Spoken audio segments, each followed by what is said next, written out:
I was approached to record a video for SDAT, me, a very washed up speedrunner. Hello everyone, my name is Ashwin. I used to be a Dark Souls 1 speedrunner and trying to hope to come back to it, but dabbling in a bit of stray speedruns these days. I'm best known for my hosting at Break the Record Live, an event at ESA Marathon, but I'm also one of the staff and organizers at Speed Souls, and Speed Souls is a Souls series speedrunning community that features all the Souls games, including Bloodborne and Elden Ring. And just like SDAT, our charity marathon annually benefits Save the Children. So if bingo races, speedruns done at 2x movement speed, and all series relay races appeal to you, then you should come by and check out the Speed Souls charity marathon that is taking place this year, October 21st to 23rd. It is mostly a Souls series marathon, however we do accept submissions from anyone and everyone for all sorts of games. Our marathon can be found at twitch.tv/SpeedSouls, but you can also get information on our Speed Souls Discord and Souls Run Twitter about when we'll do these marathons. Enough of me, let's get back to SDAT.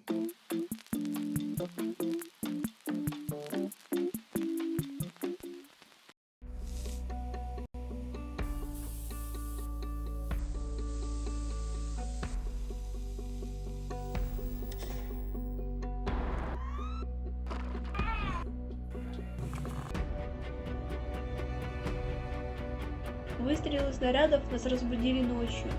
Это были страх и паника, безысходность.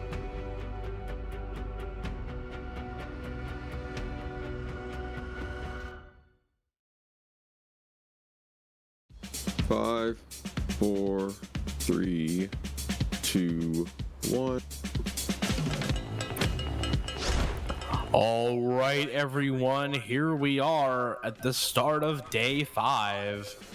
We have Tony Hawk's Project 8. Don't worry, I know that Short he hasn't gotten enough sleep today, so that information on screen is going to get fixed. It's okay. But we are here with ThePackle. He's not Speed Ducks. There we go. Hey, all right. Here he is. Now he's ThePackle. Before he was Speed Ducks. Take it away, pal. Hey, what's up, everybody? I'm ThePackle, and there's already some echo I can see on my OBS. I'll just check that real quick. But I'm ThePackle. I play Tony Hawk games a lot of the time. With me, I have the ever lovely Heck again. Heck, introduce yourself. Hello. Well, I fixed this because it's kind of annoying already. Hello, I'm Hecky. I don't run this game, but I played it one time. So I'm going to be pretty insightful. Pretty much it. But it's not much more to me. Wow, that was a resume right there. That was a real reading of the CV, I gotta say. I'd vote for you. Hopefully that took care of the echoey problem, by the way. I think it's just I have you like super loud. Does that help? All right. I have it super loud, and it's coming like bleeding through my mic. We just fix that a little. There we go. There we go. I'll just talk quieter. Yeah, just basically like this. It's like ASMR. Oh, yeah. Oh my God, he did a nose grab. Prerequisites for this game. Tony Hawk Project 8 is the obviously eighth mainline game in the Tony Hawk series. This game is after Tony Hawk's American Wasteland. This is when they started, putting more effort into the open world aspect. There's no real storyline, I guess you could say. It's just kind of you just getting around doing your thing. So as you'll see with the intro cutscene, you are ranked 200 when you start the run. And for this run, we're going all the way to the top. Any percent you've seen a couple times in Speed Docs. Usually this gets to rank 8. Usually that's 45 minutes because we optimize goals, gaps, and secret spot tokens. SIG goals in this game are very long, very difficult. And some of them are 3+ minutes, and if you fail it, you lose 3+ minutes. So this run is unforgiving in a lot of aspects. If you mess up once, it's probably run dead in a legitimate sense. You'll be seeing me doing every goal in the game. You'll be seeing pretty much all the content. There's a few goals I don't do. Those are optional goals that just story. We skip those, but all ranked goals that can give us ranks, we do those. 95% of them are on stick, 6 of them are on pro. If we do get a sick on a pro, we get a freebie, and that means we get a jail or a get out of jail free card. Essentially, what that means is if we fail a goal that's supposed to be sick later, we can use that freebie to, keep pace. Or if we can keep it throughout the run, we save a minute in the end game. So, or if you get multiple freebies, you can save like 2 minutes, which is insane. That's really hard to do. This game is just unforgiving and will kick you in the balls several times. Easy. It'll just go on a spree about just kicking you in the balls. But I think that's about it for intros. Hopefully a little bit later, I would have to have a developer commentary from Andy THPS. I think he's sleeping. So he's going to probably come in a little bit later if there's no other issues with that. I believe we had an incentive for character name, but I don't know if we put it up last night. Yes, that's on me. I forgot. But, Bam Margarine is just hilarious if you want to do that one. Okay, we'll go with Bam Margarine. I'm fine with that. We had so many great incentives, but I forgot about that one. It's fine. It's fine.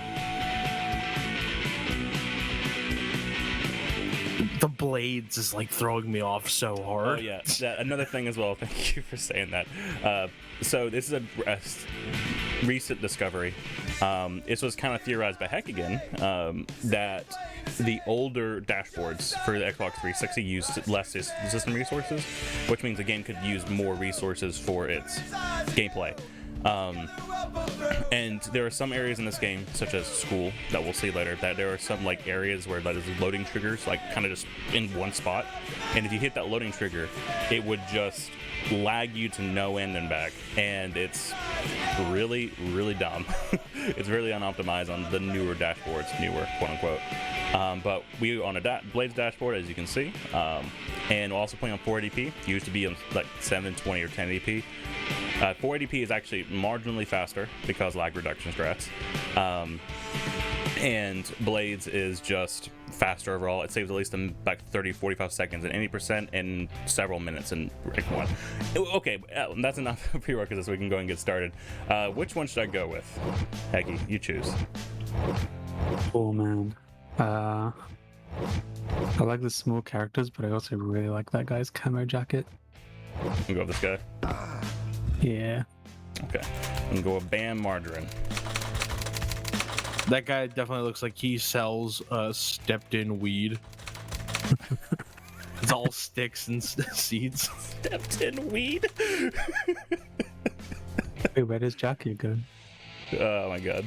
I cannot spell. Hold on, there I go. That guy definitely has a Mr. White in his life. Alright, so timer starts after we gain control of our character at the intro cutscene. I'll say it when it comes up. But here's our lovely intro cutscene. This is Tony Hawk. This is the most we'll see him throughout the run.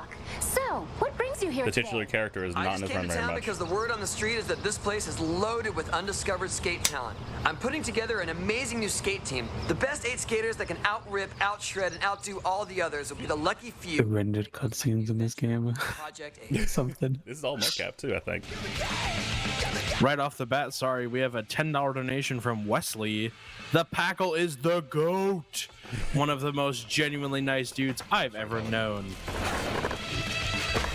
Thank you, Wesley. Hey.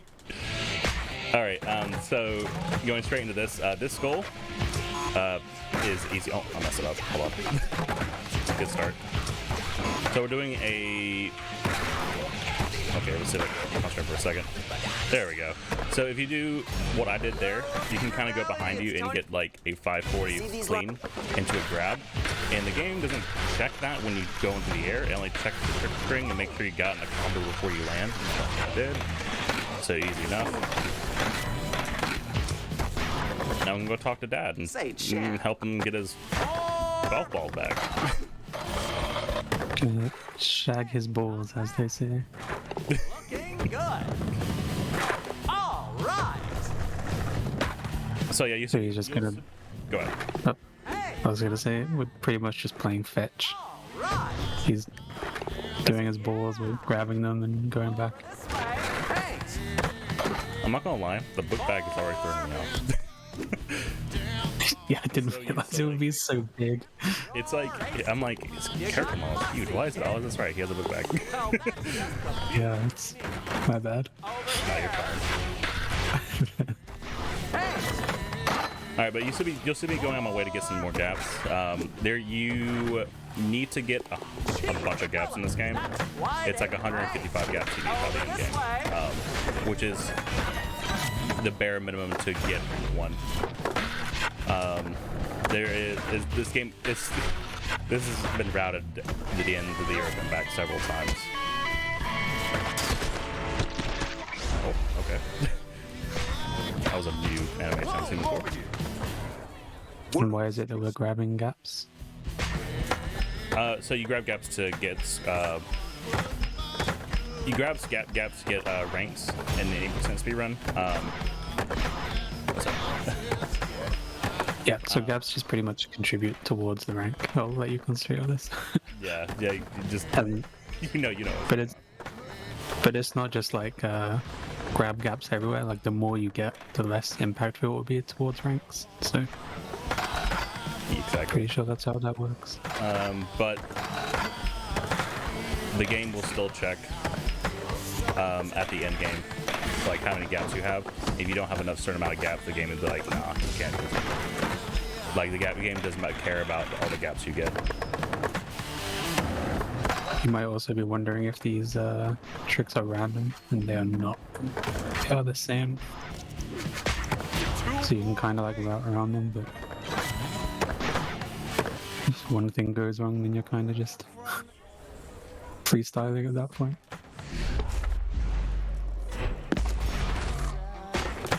This goal, you kind of don't have to go to the kicker. You can kind of just go and nail the trick, which is like the game. Nail the trick. That was pretty good. That was pretty good. And we just had to do this, and it's pretty easy. Also, we're about to hear Rodney Mullen's favorite Pokemon. Right on. Right on. This trick I do right here, it's called phone skip. This is kind of discovered by Fog by accidentally, and then I figured out how to properly do it. In this game, you're supposed to get like, on your Nokia phone, it's supposed to be like cutscenes of like objectives I've unlocked for you, but that's slow, it gets in the way, and it can pop up in the worst places. So that trick will pretty much trick the game into thinking that the phone is supposed to continually pop up. It doesn't, and we don't have to worry about the phone for the rest of the game. It's very nice. It's actually makes this game actually runnable. It's huge.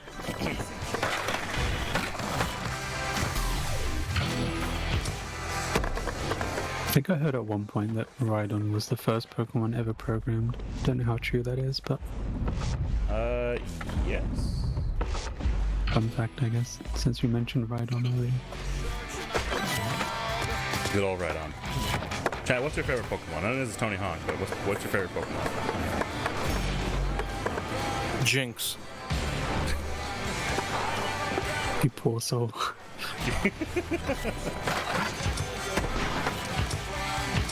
More of a Mudkip main myself. Also, you'll notice this game is like almost 60 FPS, but not really. Yes. Originally, when they released it, the game was uncapped to 60. And then in one of the updates, they capped it at 30. So we're playing unpatched. For Which actually does make a difference. for higher frame rates. I'm pretty sure the bulk of the time save from playing unpatched is that the nail the trick things are a lot faster. They are significantly faster. Yeah. Oh, that's a sub. So what I did right there was called a butt slap.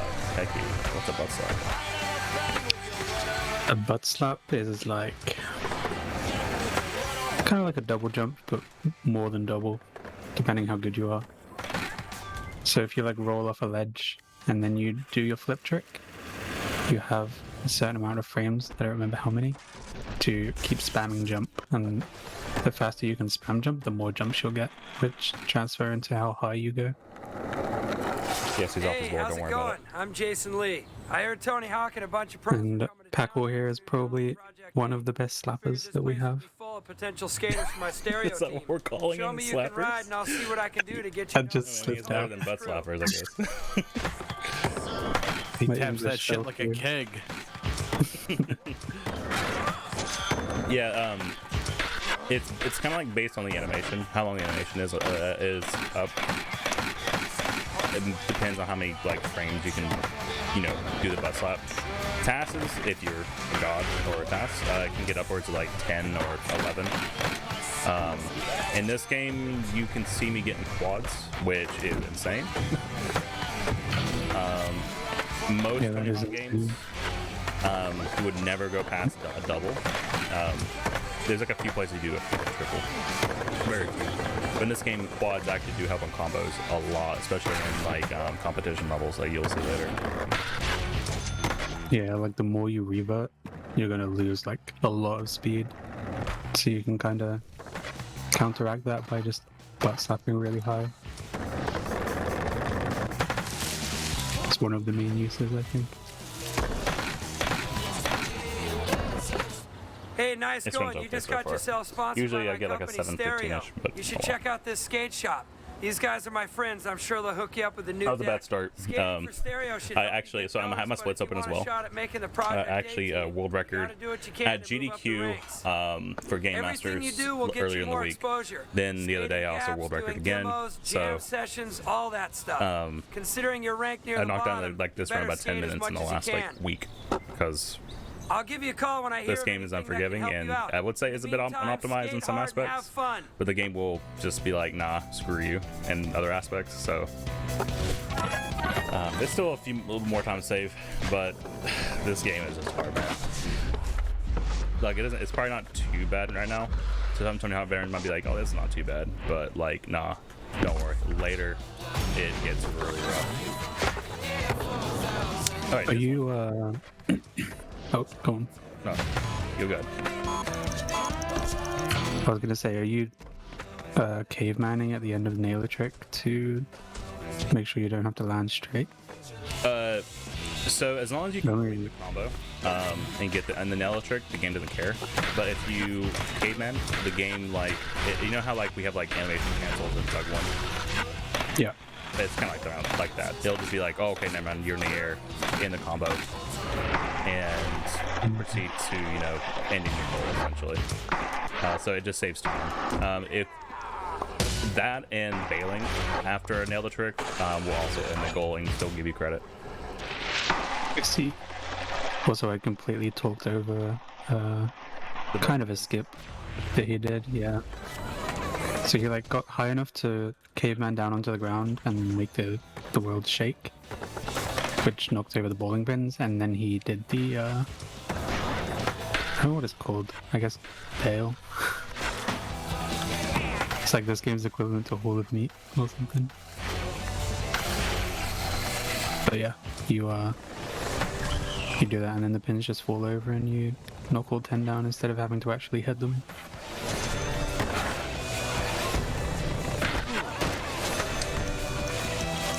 Good physics abuse. By the way, in this game is good old classic mode, but they've kind of built it into the story. In each area there's a classic goal you can do. Some are easy, some are really hard. This is one of the easier ones. That one is kind of annoying.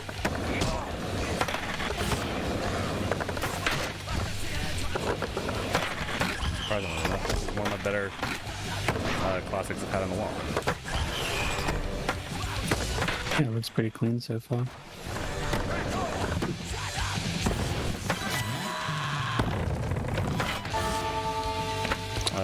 I think missing out. Okay.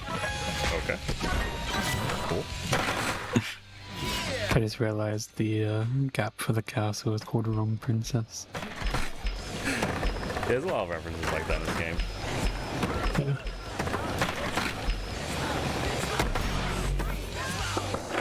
I don't know what that was That about. strange. Yeah. Is that like a T-pose? Easily. I have no idea what that was about. Hey, too far. Too far. That So kinda yeah, messed again, up my groove though. This kind of sucks. Yeah, again, these tricks aren't random. They are the same, so you can memorize them, but it's pretty hard to like recover when you go off route. Just because you have to keep up with the guy. Yeah, there's like an optimal way to do this. What? There we go. But if you go off kilter, the game just like you won't be in a good spot to like do grinds, for example, which kind of sucks. Had to slow things down, unfortunately, but that's just the way of the game. I mean, it already looks very chaotic, but towards the end of the game, they start getting even more ridiculous. Yeah, there are sometimes they'll be like, do a manual into pivot into 540 like, grab, and it's like, what the hell? What do you mean? How can I do this on a curve? And it's like, okay, butt slap. Which the normal player would not do. But I'm a cheater.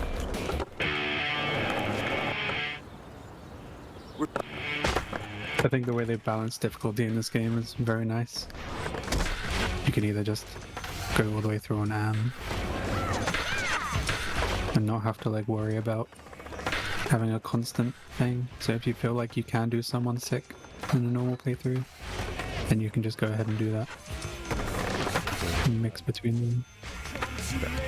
That was bad RNG. Usually like if you have good RNG, because it's dependent on pedestrians actually being there. If the pedestrians aren't there, then they won't get stoked. But even if they are stoked, they may not give you a token, which is really cool. And you need 10 for that.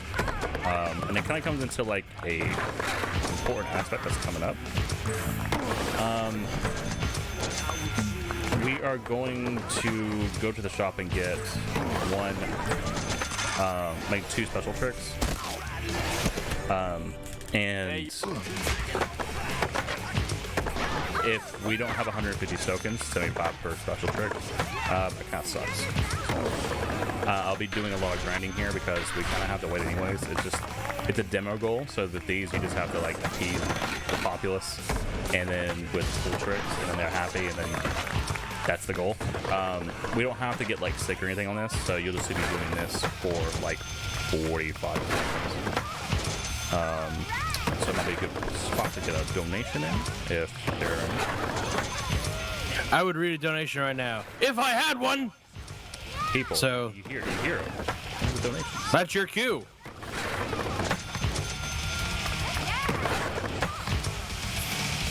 What's your favorite trick, Becky? Like, favorite trick. Have you ever seen a monster flip? No. Probably that.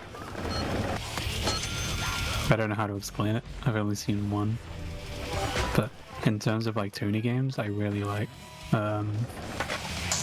semi-flip.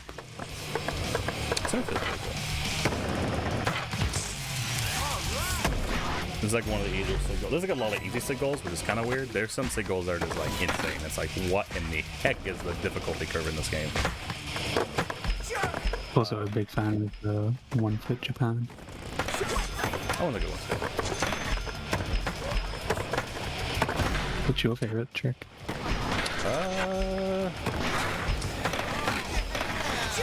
Let's see. I like Crash Air actually. Go with the classics. That's a nice one. The OG T-pose.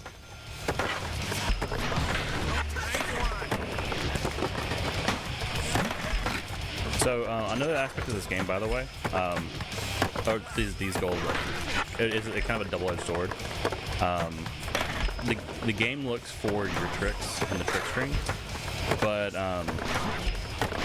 if you say cancel out of like a manual, which I didn't do earlier, but oh my god, that's not what I wanted. But usually I do. I usually cancel out manuals pretty quickly, and then you start the animation, like the balance meter appears and everything like that. But the game's gonna be like, no, it's not in the trick screen. It does not count. So it kind of sucks if you can cancel it. Okay, I have just enough tokens. Cool.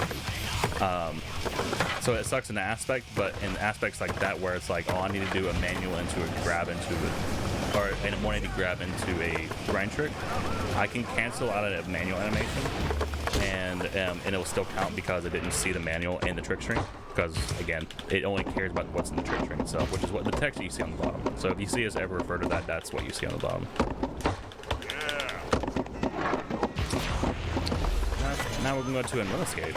So these, oh my god. These are kind of like a staple in Tony Hawk games. It's like a mini, I guess you could say, tournament, so to speak. You kind of just get a bunch of points, and one of the most points wins the entire like match. Excuse me. At every 30 seconds, someone gets eliminated. So, Chris Roberts will be eliminated because he is really bad. He only has 15,000 points. And then it'll go onwards until everyone's eliminated. So it's a bit of a long goal. We used to have this in 80%, but we wrapped this out because it was really slow. And it's a good goal for rank, but it's a slow goal compared to how many ranks per second you can, or ranks per minute you can get in the 80% round. So I'll just be chilling, just doing this. So I got a couple gaps as well, because again, gaps are kind of needed. Get some more points real quick. I still need more. There's like a safe total you can go for. It's like, for this one's 1.4 million is kind of safe. So I need to make sure I go back and get that in a second, but I'm trying to get this gap because I'm not getting it. Alright, I'm not going to risk it, so I was going to do some butt flops, and then eliminate good old Paul Trepp. And he's dead. Alright. This one. These goals. Oh boy, how do I explain this one? Besides me flying in the air at a high pace. These goals are bail goals. This got introduced in Project 8. It's kind of like in the same vein as like the Hall of Meat and Skate. You can force yourself to bail, which gives you like a hospital bill, and you can also break your bones, both of which are RNG. You can have the same exact bail both times, they can be different outcomes, which sucks because there's a lot of goals in this game that are dependent, especially on 6, to either get a high bail, or a high number of bones broken, or high hospital bill, or both. So that's not what I want. So Very McTwist, Dog Walk. Now I'm going to remap them because I don't like the key bindings. That's not what I wanted. It's okay anyway. The classic left-right button. I've been doing this ever since I started like in the Tony Hawk community. I'm not going to change. It's like my main key bind, or my main trick binds for the tricks I use often. Yeah, that's what I do too. This or I have ultimates as well if I need to use more. But this very rarely you need more than this in a Tony Hawk game. It's like the classic games, or the classic Thug 2, for example, might need it. Because the point requirements in that are insane. Is that 5? Okay. I wasn't sure about that. Was that Day One song? Yes, Day One song. Yeah, just like on PS3. Speaking of PS3, so the 360 version of this game is the optimal version. PS3 is really, really slow. Like, I cannot tell you how slow it is. It is capped badly. It's unoptimized badly. That was awesome. It also, you cannot skip intro cutscenes, so if the game crashes, which can happen, which I have backup saves, so it's fine.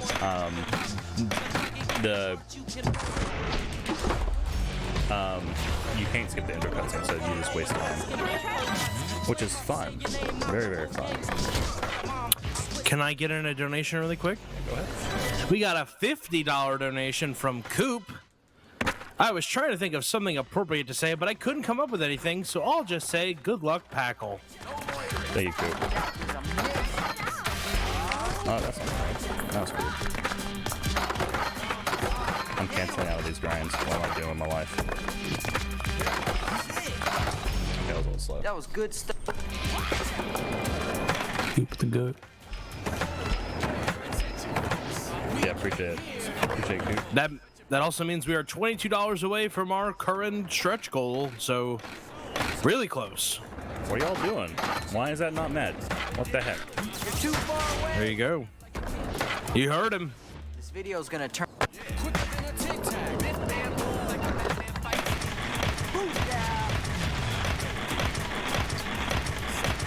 So now coming up is a very fun grind goal. Not this one. There is one coming up that is infamous for its difficulty. It is probably one of the hardest grind goals in the entire game because it's like, what the hell were they thinking? Just in a second. This one's pretty easy. It's just kind of going around a circle a few times. The next one, though, I will definitely need a little bit of focus because, well, both literally and figuratively. Because I will be using focus. But before that, up here, I'm going to use this as a reset point so I can go get this spot token. By the way, Andy is here now. Andy. Hello. Oh, hey. There he is. Good evening, gamers. Good afternoon. How's the run going? It's okay so far. I'm on the city park triangle right now. Did you just wake up, by the way? I did. I have no excuse. Sorry for being late. I just woke up at 8:15. I was like, ah. Frantically made some coffee, and now I'm here. Well, welcome. Yeah, it's been okay. It's been okay so far. So I got that first try. Usually that goal will destroy you. That's one of those goals that you will either do first try or 100th try. There's no in between. The most difficult part about that, if you don't have a lot of speed going into the jump to the median or whatever you want to call it, you will mess it up. This goal also sucks because you need to get it clean. Cleans in this game are fun. Andy, why are cleans in this game so weird? They're like, cleans in this game are fun. Yeah, I don't know. I honestly, it's one of those things that I didn't even realize was a problem until you pointed it out the other day. It's definitely finicky in other games for different reasons, but this game just seems to be like, oh, yeah, we don't care how clean you landed it. We're just going to tell you you're dirty regardless. Yeah, and it's not so bad on those goals, but there are some that are like super long that's like, oh yeah, we need you to do a clean at the end of this. And like the angle you will take to get clean is not in any sense of the word clean. Like it would not be clean in any other Tony Hawk game. But for whatever reason, that cock angle is clean. That's weird. Yeah, like there's got to be some sort of consistency or some repro for like what actually defines clean, but who knows? Yeah, I was gonna say, is it based on like the angle at which you first jump? That's what I think, but then there are some goals that like are clean regardless of like the angle. I don't know. What am I doing in my life? Hello? I ask myself that question all the time. Okay. So far, so good on this. This runs a thing. Oh my god, this kicker. This is the steepest kicker in the game. I don't know if you stopped to look at that wooden kicker, but it's like the angle's like 89 degrees. Is it really? Yeah, it's like kind of a joke. I said like the other day, it was like the physics in this game changed so much, but the level designers were like having trouble getting the skater into the air, so that we would make these super steep kickers, and some of them actually like made it into the shipped game, even after the skater physics changed to like compensate. There's one in the shops that's like, we called it the cheese wedge, and I noticed that the other day that it actually is arted as a cheese wedge. I think I know what you're talking about. Yeah, it's out in front of the school by the shops. Really quick, we got a $22 donation from Evil Trovis. saying it's Andy. And by the way, that put us at our goal, 3505. Yep. We have now officially passed Launch Party 22. Let's go. So the next milestone will be posted here in a little bit, but thank you everyone who got us here. Really much appreciated. Good trophies. My man. Oh. So coming up is the first competition level, or goal rather. This one is just like, you have like a qualifying round, which is just to see how many points you can get in like 30 seconds, and you put into a bracket like amateur, pro, sick. Then after that, we have like the real competition, quote unquote. It's just you getting a bunch of points. Like, that's all it matters. The game tells you how many points you need to maybe get it, but it's also dependent on if you bailed, if you've had sloppies, landings, if you have team landings, etc. Bails, not in this part, but in the competition part, after this, if you have a bail, it's like minus 1.5 points on the final score. Floppies is minus 1.5, just 0.5, and then cleans are plus 0.5. So theoretically, if you get like a million like cleans, you could win the competition by that round. That's Also, fine. yeah, I don't think you get destroyed by grind hopping in this game. I think you're just free to do whatever you want. Someone else. That's one aspect. Like we went over a little bit earlier. In this game, well, in all Tony Hawk games, there is a thing called rail hopping. But usually, if you rail hop a lot, your balance meter is all jacked, and if you like the next grind, you would bail. In this game, it's a little bit different. Instead, the balance meter stays consistent, but as soon as like you go back into like an actual like grind, the balance is all whack, and that's not good.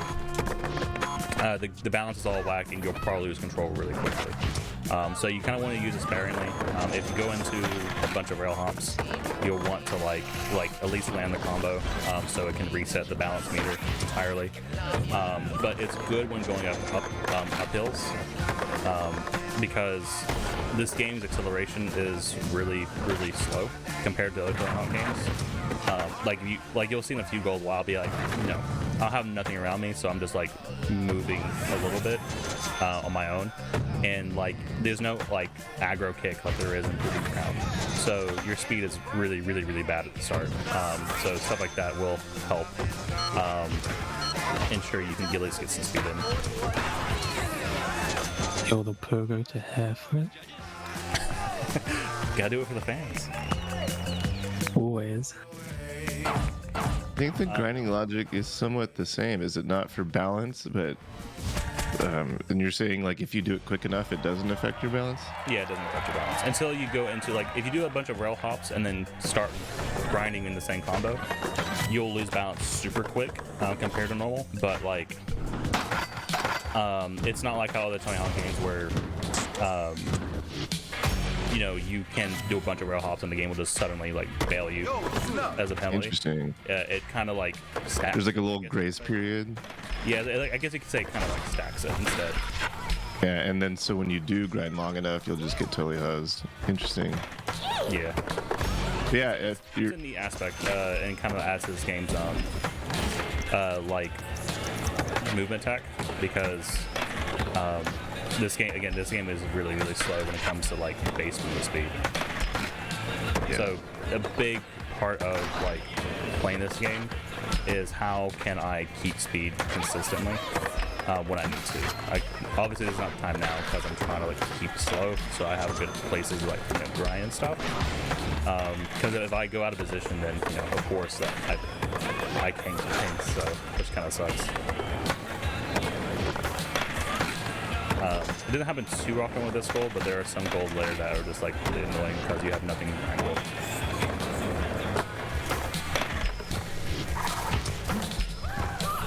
yeah. You just gotta suck it up and roll very slowly. Yeah, it's better to go a little slow. It's something you just kind of feel out as you play this game. Oh my god. It's kind of something you have to feel out as you play more. Because there's like, I guess you could say a natural. Oh my god, this is the fastest I've ever done that one. That's like perfect too, because I'm right here with the demonic children. It's so You know, as you find at every high school across the nation.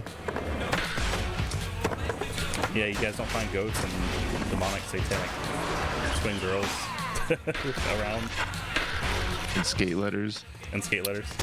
Well, this one time at band camp.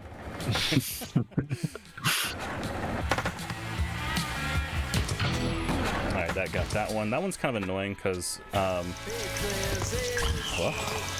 if you get a bad jump, then you probably won't get the skate letter or the token or secret spot token. Damn, one of those. If you get a bad jump, you can easily miss it. So it's good to get it like right there.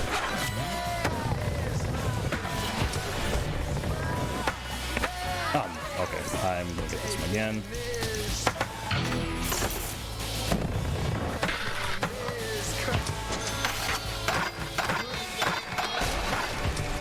It always looks so weird when you do like a spin and a backflip at the same time. Just kind of like wiggling. Some weird animations. Like this game has a lot of animations, as Annie talked about before at GDQ. It's kind of cool, and then sometimes it's like, whoa, what the heck just happened to me?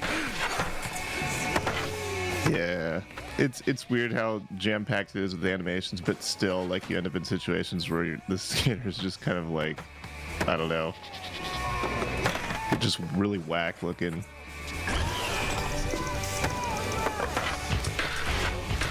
Okay, we're about done with this. Kind of, is it okay paced?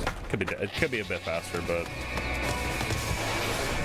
also the fun part about those goats, they can be in the cage, but still be like pixels away from hitting the trigger to be giving you the progress of that like objective. It's kind of annoying. I do it sometimes. That bit didn't happen there, so. But there's like, they can be in the cage, but not actually have to be in the cage. How do you even get them in the cage? Do you just run into the trigger around the goat, or do you have to follow them into it? What the heck? That's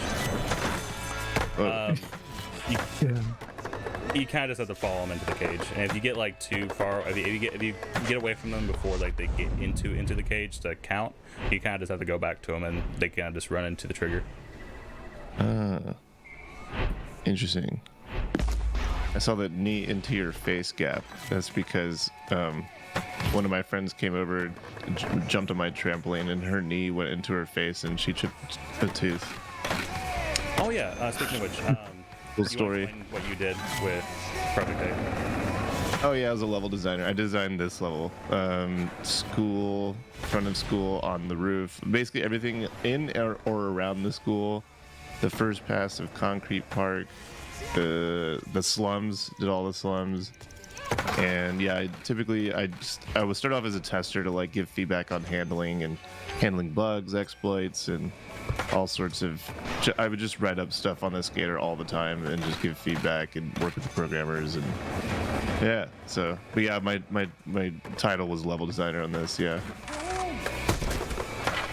You're also the guy we see in the menu demos, right?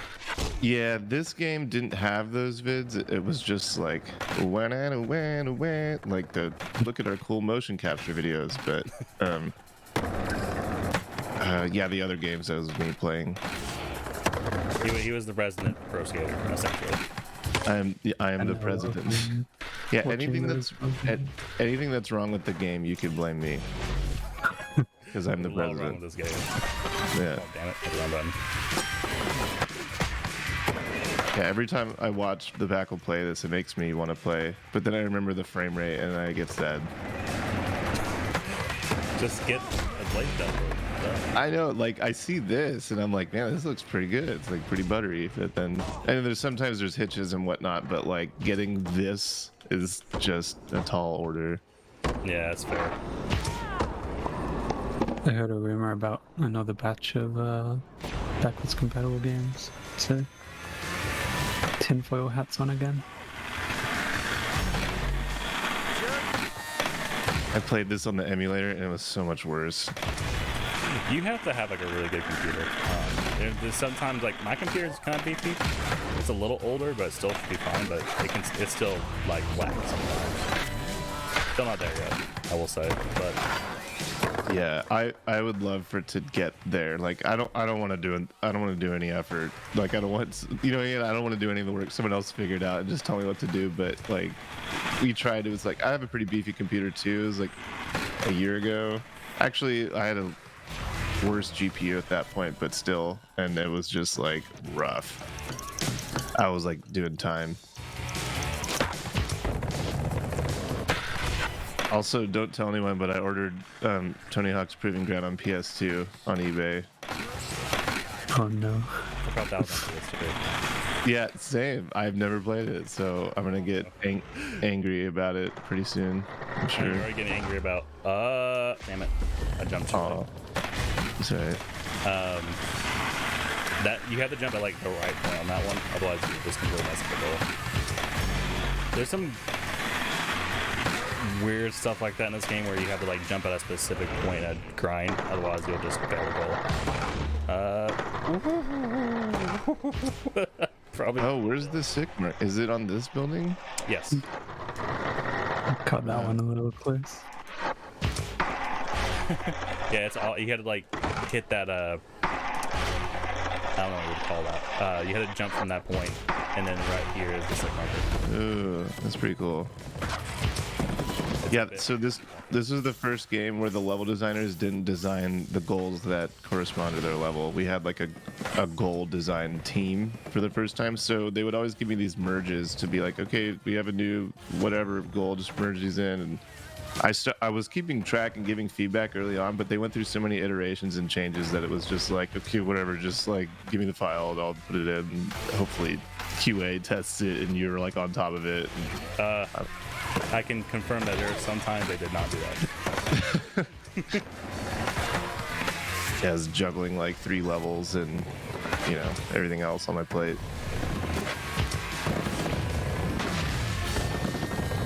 Is there an AG's roof gap in this all? Do you remember? After that last. I don't remember. I think it's in East LA, not in this one. After a while, just kind of merge together, doesn't it? Yeah, kinda. Well, I always put roof-to-roof gaps in my levels, like no matter which level I worked on. I always try to do roof-to-roof, but I don't think I put the gap in this one. Alright, so for here I can just chill. Kind of just need to get one good combo to make him happy, make sure they don't go away. There's no point in just continually going back and forth and making them happy because it's just going to slowly detriment, as you can see in the tracker on the bottom right hand corner. So the last 10 seconds, I'll get one more combo in. They're gonna be like, oh my god, that was sick, and that's it. A pretty easy goal, as long as you don't bail. If you bail, it's bad. Because you waited so long. If you bail,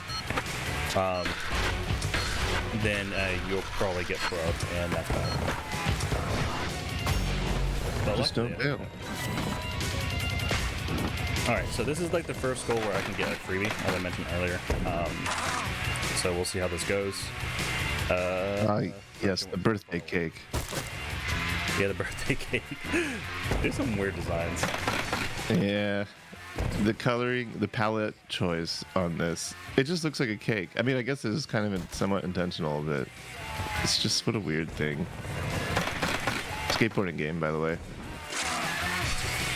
Alright, let's see if I... Oh, God, okay. Let's go to this one. Okay, Nice. cool, I got this. I almost messed that up, but we're good now. So I got sick. Usually, in my route, I have that as pro because... I'm conducting. It's... You don't need to do every goal in sick. And pretty much every bail goal, I do on pretty much every bail goal I can, I do on pro. But if I can get a pro one on sick like I did there, that means I get a freebie and I can use it later to either save time or, you know, as I said before, get out of jail free card if one of the later goals does not go as planned. I don't make that look easy, Curtis, I'll be honest with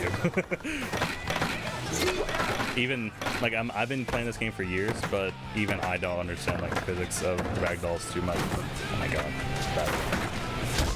I don't think anyone understands the physics. I mean, even if you do understand it, it still works against you. I feel like it's pain for everyone. It is pain. Confirm that. Can I cut in really quick? Yeah, go ahead. I just wanted to tell everyone that we just posted the next milestone. The next marker is 4,001. That is the amount we raised at Launch Party 2021, the original launch party. So that is the goal to beat now. There was also 69 cents, but I didn't do that because the tracker can't actually show change. But yeah, so, and the goal, the reward for that is we're going to do a Speed Docs Royal Rumble. We're going to put all the speedrunners into the WWE 2K game, and we are going to have a Speed Docs Royal Rumble. So if you think that sounds ridiculous, I do too. I want to see it, and we're just going to let the computer sort out who wins. I thought you were going to be like, we're going to go Hunger Games on these speedrunners in real life. Just drop them in the jungle with some weapons and just have them... The WWE, you know, makes more sense. Yeah, I love the idea of just dropping like Packle into the jungle with a Bowie knife, but you know, it's there's some, and then plot device, someone just like throws a wasp nest in his camp. It's like not fair. Well, what content? Didn't that happen to Lenny Kravitz in the Hunger Games movie? I feel like that's what happened. Someone threw bees in his house. His little hut. He didn't have a hut. Never mind. Ignore me. Lenny Kravitz a musician? Lenny Kravitz was in the Hunger Games movie. Yeah, I just watched that like last week, coincidentally. There's more than one though, right? I haven't seen any of the other ones. They do the thing that all young adult novel movie series do, where they're like, oh, the money train's coming to an end. Let's split the final book into 2 parts. I think that's what they did. So there's 3 books, but there's 4 movies. Also, they did that with Harry Potter. Thank God they didn't do that with Lord of the Rings. But then again, it's not a young adult novel. I did that with Hobbit. They bastardized that damn book. I love The Hobbit. I'm like, oh wow, here we are. We're wow, this necromancer stuff is boring. All right. I love Radagast. Said nobody. All right, I'm going away now. I was here for that rant. That was good. Thank you for coming to my TED Talk. Yeah, there you go. Nice. I don't need an excuse to ramble. That's, but you know, well, every once in a while I let it sneak out.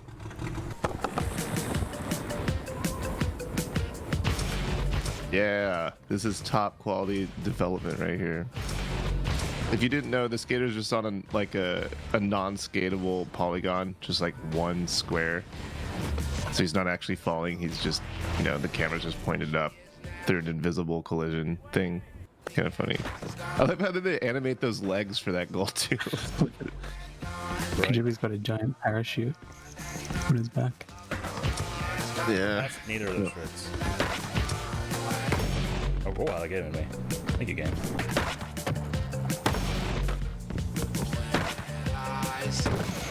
It must have been pretty hard to develop for, being one of the very early titles. Would you say pretty hard to develop for? Is that what you said? Yeah, because it was like one of the pretty much launch titles, right? In the first year. Yeah, we went through, especially like PS3, we went through several different iterations of the test kit that like Sony would send us, and like a lot of times things would be just like totally broken, but also just like we switched to Havoc Collision and redid the animation system and stuff, and so everything was just in flux. We tried to make the skater much slower and be a little bit more realistic and find a middle ground between realistic and arcade. And like production would go to the extreme to start. So like when I started building the school, it was like to compensate for skater physics that were just super slow, and the jump was super low, and it was like, so you know, I would design a whole section, and then the next week the skater physics would change, and then I'd have to like adjust that entire section again just to fit the new skater physics, and that just happened a lot throughout like months of starting the project. And so that, in a sense, for level design, I think we probably had it the worst, because like all the physics change our work, whereas if like you're an artist or an animator, like nothing really changes for you. So it's like, it was rough in that sense. And a lot of like, especially the factory, well, I have a funny story, is like the animation system got changed so many times, so all the animations would need re-exports, and if no one re-exported them, like the skater would just fly off the screen. Like if you did a grind, the skater would just be not on screen, and like a lot of times. And so we were testing our levels just like with the camera, and like the skater would sort of morph into this little blob little thing, and just it looked like a meatball, and it was a challenge. Yeah. I love playing like early versions of games that are just completely broken like that.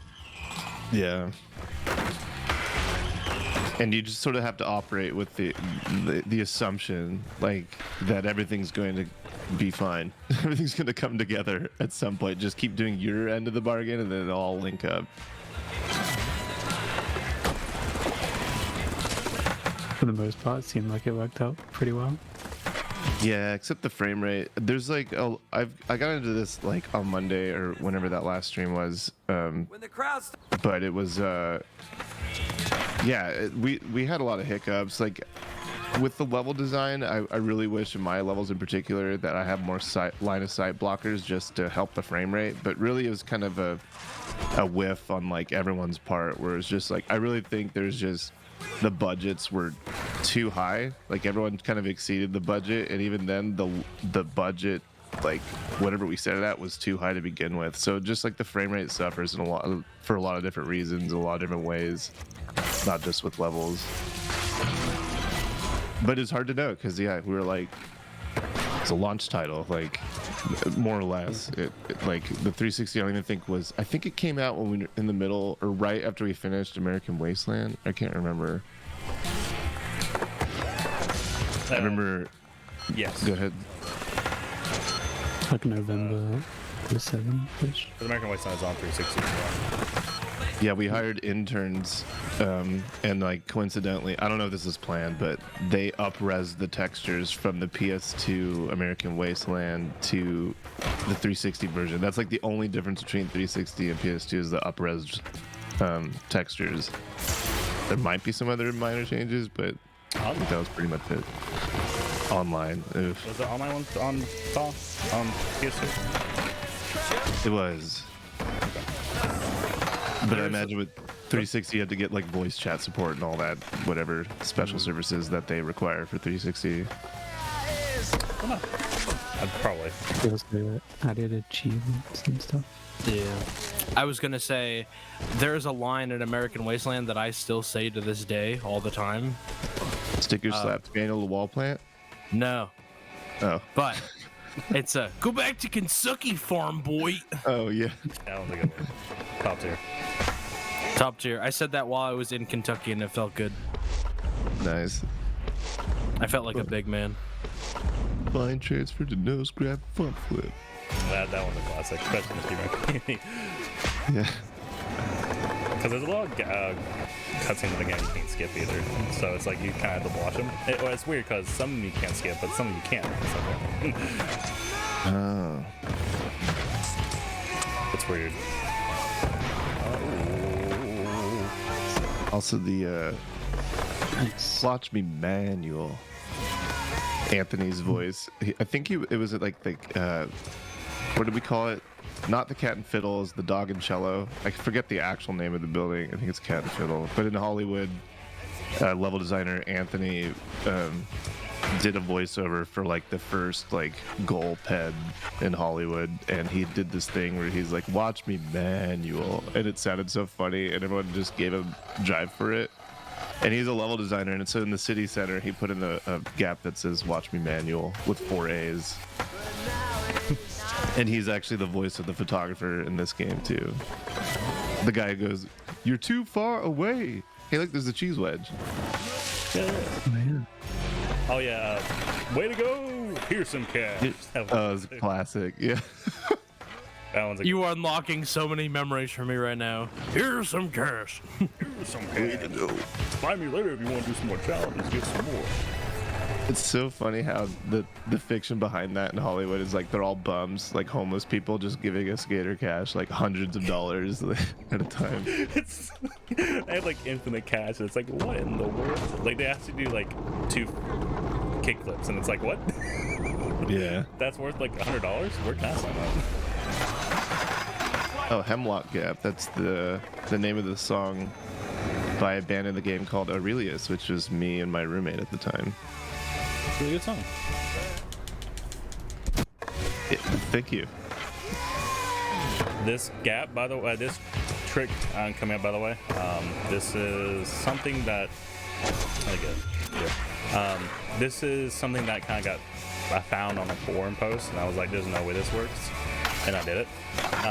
You're supposed to go to factory and do this goal, but the problem is this is one of those goals that definitely was not tested. I can guarantee you that right now. You cannot tell me with a straight face that was expected. But you're supposed to go into factory, grind like a really long grind, do a super acid drop thing, then drop down, then nail the trick to get enough jump height to make the goal indicator for sick what I just hit. But if you did what I did, you kind of can just go around that and get sick right there. Wow. Oh no. Oh, you have to stay on it? Dang. Yeah, you have to stay on it. It's a picky there are some birthday times cake. where if you're on like the edge, the game will just like force you down because of how he got his standing up animation kind of worked out, which kind of sucks. So you kind of want to aim for like the middle part. If you aim for the edge, there's a good chance you'll probably fall off. But luckily, we're good. Wino, Endless Braddock, and Tony 8. We actually wrote a song for this game, like, I'm not joking, and then like production was just like, nah, it doesn't really fit, and we were just like, oh, Sag. So we just uploaded it to MySpace instead, and that was it. It was the Adventures of Jabubu. I guess I would love a link to that if it's still around. it's still around. Just I don't know what it's for now. It's like a music group or something like that. I don't know. There's so much going on. We're unlocking core memories for me. I'm using this as a therapy session. Nice. I went to see Coed in Cambria in July, and I was really jazzed because Dance Gavin Dance was gonna be there, and instead they got replaced because of controversy. But they got replaced by the Alkaline Trio, and I was really mad because I only knew one song by Alkaline Trio. And it was from Tony Hawk. I forget what game it is, but it's Armageddon. Yep. They didn't fucking play it. Someone shouted it out, and they said nope, and played something else. Wow, I wonder if they're sick of playing it because of like. Maybe, but you know, I had to sit through 18 songs by Alkaline Trio in the rain, so that was it was a whole thing. I thought that was an American Wasteland. I don't know. I'm not like a huge Alkaline Trio fan. Like, I don't know much of their music, but I do. I would be the same way. I actually did see them at E3 for American Wasteland, and Armageddon's the only song I really knew. I think it's in Underground. That sounds right. Unironically, Shuli would know if Shuli is here. She has all the soundtracks memorized, committed to memory. Nice. So there's a fun part about this game that's kind of annoying. Sometimes your focus button doesn't work. Like straight up, you press like a million times, the game's gonna be like, yeah, you didn't hit it. Does it help if you like hold it for a little bit? I've done both, and the thing is, like, because it's L3, if you're not careful, you can kind of press on it at a weird angle and just mess up your balancing too, which is a good combo. But like, there's a lot of times that you'll press it, won't count, press again, won't count, and the game just kind of like, I don't know what causes it exactly, but there's like a I would say not rare, but uncommon situation where the game will just not allow you to go into focus. And I have yet to figure it out. It's kind of annoying, if I'm honest. Because sometimes you'll try to go into focus, it doesn't happen. And because you're trying to do it so much, you're trying to quickly do it because you're about to bail, and you're about to bail. But because you're doing it, you're about to bail anyways, because it's a button, but it's also the same stick you need to balance. So it's very easy to knock yourself out of balance, if that makes sense. I'm just bad. It's one of the two. Yeah, I remember the button for it. Because I was trying to do it yesterday, and it just didn't work at all. I was wondering if I was pressing the wrong button. Yeah, there's the artist on this level actually sat and we shared an office. His name is like no joke. It's Chris Peacock, which sounds like a Bart Simpson prank call, but he's a good dude, and he's really good at what he did and stuff. But he was an analog player, and I remember when we put in focus mode in Thug 2, he kept accidentally triggering focus mode because he was just playing with analog. And so they put in something in the game to like require you to hold like L3 for a little bit, just so analog players wouldn't accidentally trigger focus mode all the time. I remember he was the guy who like championed that because he was an analog player. And they were like, it just doesn't affect me because I wasn't an analog player, so I just was like, yeah, go for it, I don't care. Yeah, I primarily play analog, unless it's like TPS 2, I play D-pad. Because that feels a lot more natural to me, but for whatever reason, all the other Tony games I'm analog. I'm a dirty analog player. I like D-pad, but I really struggle to manual with it. Just can't move fast enough, I guess. I would so I'm obviously a D-pad player, and I wish that instead of initiating nail the trick by like clicking in both sticks, I wish you could just sort of like have full board control with the analogs. Like it would just be like a sort of separate control system than the D-pad. And I've always been curious to how that would feel without like initiating nail the trick. Now you're in nail the trick mode in slow motion. You just sort of like do it when you're using the analogs. But then that would alienate all the analog players. But there are dozens of you, I know. Dozens. Yeah. Hey, I'm as good as I am on analog. Maybe it's like my handicap. If I actually played on like D-pad, y'all would just never have world records, Kappa.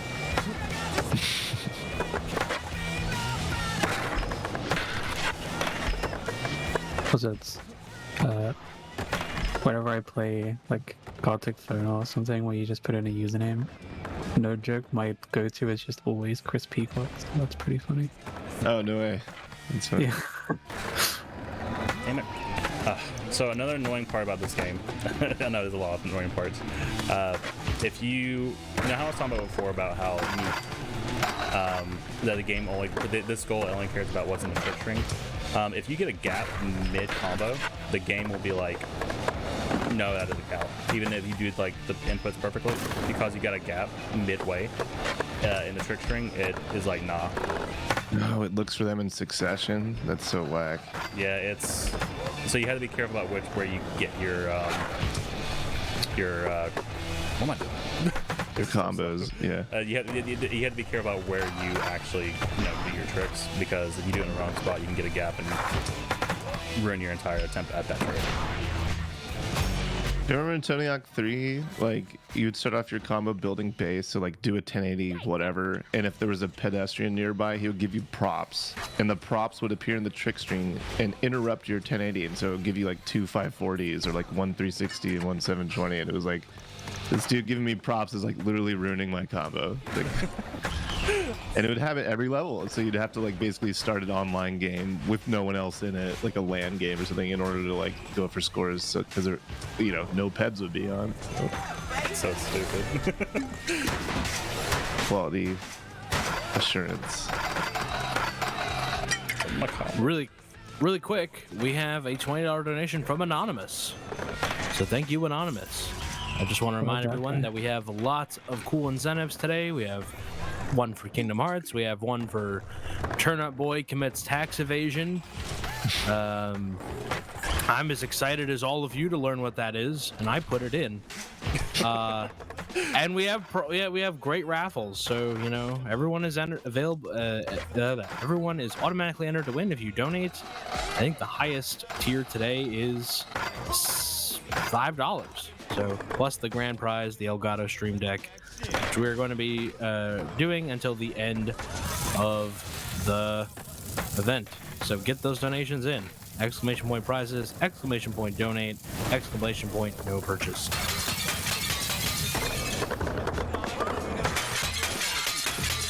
Wait, can someone win a Stream Deck? I missed that. Sorry. Yes! Someone can win a Stream Deck. So we are doing raffles throughout the course of the whole event. If you donate $25 either in one donation, cumulatively throughout the entire event, or by doing exclamation point no purchase, you can be automatically entered to win a Stream Deck, an Elgato Stream Deck. That's pretty poggers. Yeah, other prizes available today. $5. We have, I believe, we have a really cool mic and light combo from Stream Amplify. We have Gaffy Taffy's avatar, which is the polar bear guy from Crash 2. We have that, which is a very tiny Hot Wheel, which I thought was much bigger. I was lied to. Deceptive advertising practices. I can't stand it. And let me see what else. There's also a Kingdom Hearts mouse mat, which is really cool. Pretty pog. And I'm going off of memory. I could just look it up. I could look in my office where everything is stowed. Oh, we have a Kirby Air Ride art book, which is actually, the raffle for that is ending soon. So get your donations in for that if you want to be entered in to win that. Yeah, exclamation point prizes. Dude, the Stream Deck is so good. I have an XL and I kind of want another one. That's how useful it is. Ooh. Big fan. Yeah. It's like, has like 32 buttons or something on it, and it's just like, dude, I want more. You can make folders to like nest it, but it's like, oh, it'd just be useful to just have another one. You're dual wielding. Yeah. One for each hand. Yeah. Good job. I kind of want one just for spamming funny sounds. Yeah. Yeah. Well, listen, there are 10 prizes between now and Monday, including the Stream Deck. So get your donations in, everybody. I would get Bam's gold for And it's a first try. Very good. And I'm sorry, we did get a $5 donation from Quill and All the Fish. I won't be able to watch much today, but good luck to everyone. And I'm excited to talk to you all more tomorrow. Thank you, Quill. Pog.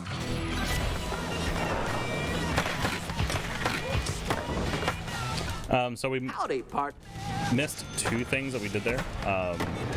There was one trick where I kind of like went out of bounds a little bit and pretty much bowled myself. We kind of went around the trigger to automatically bail you. And if you do that, how I did it, then you can knock down the bowling pins, go back up, and then all you have to worry about is like, the hospital bill. Because bowling on that is insane, and I am sorry to whoever like made that goal, but what were you thinking? Oh, don't be sorry. That's one of those goals where it's like, bro, come on. It's brought to you by Jeep. Shouts to Jeep. But doing that, how we did that, we get around the bell trigger, we can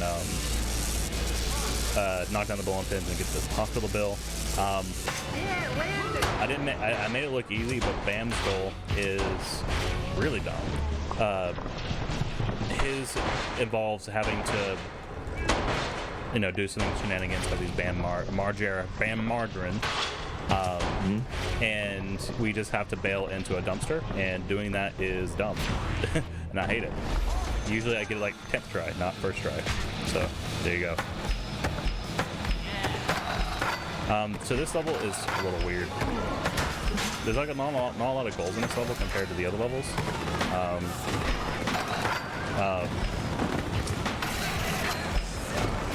But there's also a lot of things that can just kind of scream over and not careful. For example, that. Just kidding, that's not one. There's a glitch that happens every so often with the camera guy. What am I doing? Where am I going? What are you doing?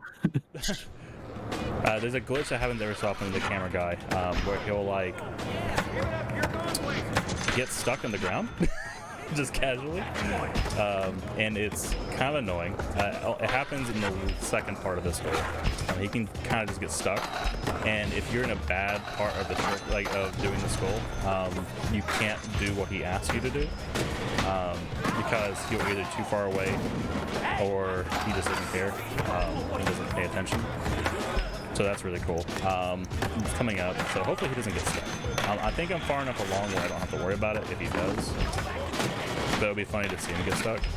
Because he kind of does like that like weird like turn there, where he kind of just like phases through like the rails. And sometimes he kind of just gets stuck, and it's funny. But it's also not funny if you have to overrun. Why did not? The game's actually cheating now.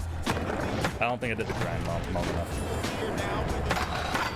Now the picture-in-picture. What were we thinking? Cinematic. It's like the frame rate is like capped even harder, and like the update for locking on the skater is like delayed too. So you just see the blah, blah, blah, blah, blah. It looks like he's it's pointless. It's supposed to be a cool view of the skater, but it just looks awful. Alright, so this is the goal I was talking about before, where it looks like I'm doing cleans, but the game doesn't care, because you have to be at a little bit of a cocked angle, and that's not clean, by the way, but I gave it to him. Maybe it's the land. Maybe it's just like the in-air animation is actually not straight. You know what I mean? I could be that too. I never thought about that. I don't know. Like, it's like it is like if you jump straight without spinning, is it a little cocked? Like I haven't even really paid attention to that. But you don't have to do it now. But like I can't really check now. You go to the lab and check it later, I guess. I love that you just freeze in the cutscenes and you get to see that. Yeah, I had to show you to make sure you know what you're doing. Next generation cinematic. You guys didn't have the 1 gig kits when this was made, right? I have no idea. 5 programs. Yeah. I just remember optimizing the levels to run because we switched to Havoc, and so the collision was super picky. Like typically in the older games is like what you see is the collision, but in this game we had to make everything non-collidable and then rebuild it using collision primitives, just to optimize for the Havoc engine, because it would eat up so many resources the more collision you'd add. So like complex shapes like the Jeep, the collision would just be like a box or maybe 2 or 3 boxes. Like that makes sense. Oh, that's something Tim and me to ask you, Andy. How long did y'all know about butt slapping? Like it's been in since like Thug 1, so like it kind of just became like a thing that's been around for a long time. Did y'all like know about it? Just kept it in for like? No, I didn't know about it until like Thug Pro era. Oh, really? Okay. Yeah. If I knew about butt slapping, first of all, I would have. God, the name is so stupid.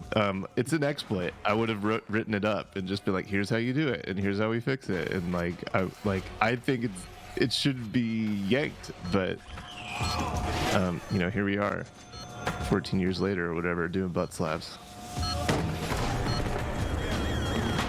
Yeah, so I didn't know, but I did know that there was like a I forget what you call it, a boost plant with wall rides, but I never figured out a repro for it, so I never wrote it up. But now I sort of know how to do it ish, and I would write that up too. Gotcha. Yeah, I guess it kind of like almost just kind of assumed that maybe y'all kind of knew about it beforehand. But it also makes sense too that it didn't become like a bigger thing until much later in like the game's lifespan, I guess. Yeah, 2014 is when I learned it. What's happy they turn?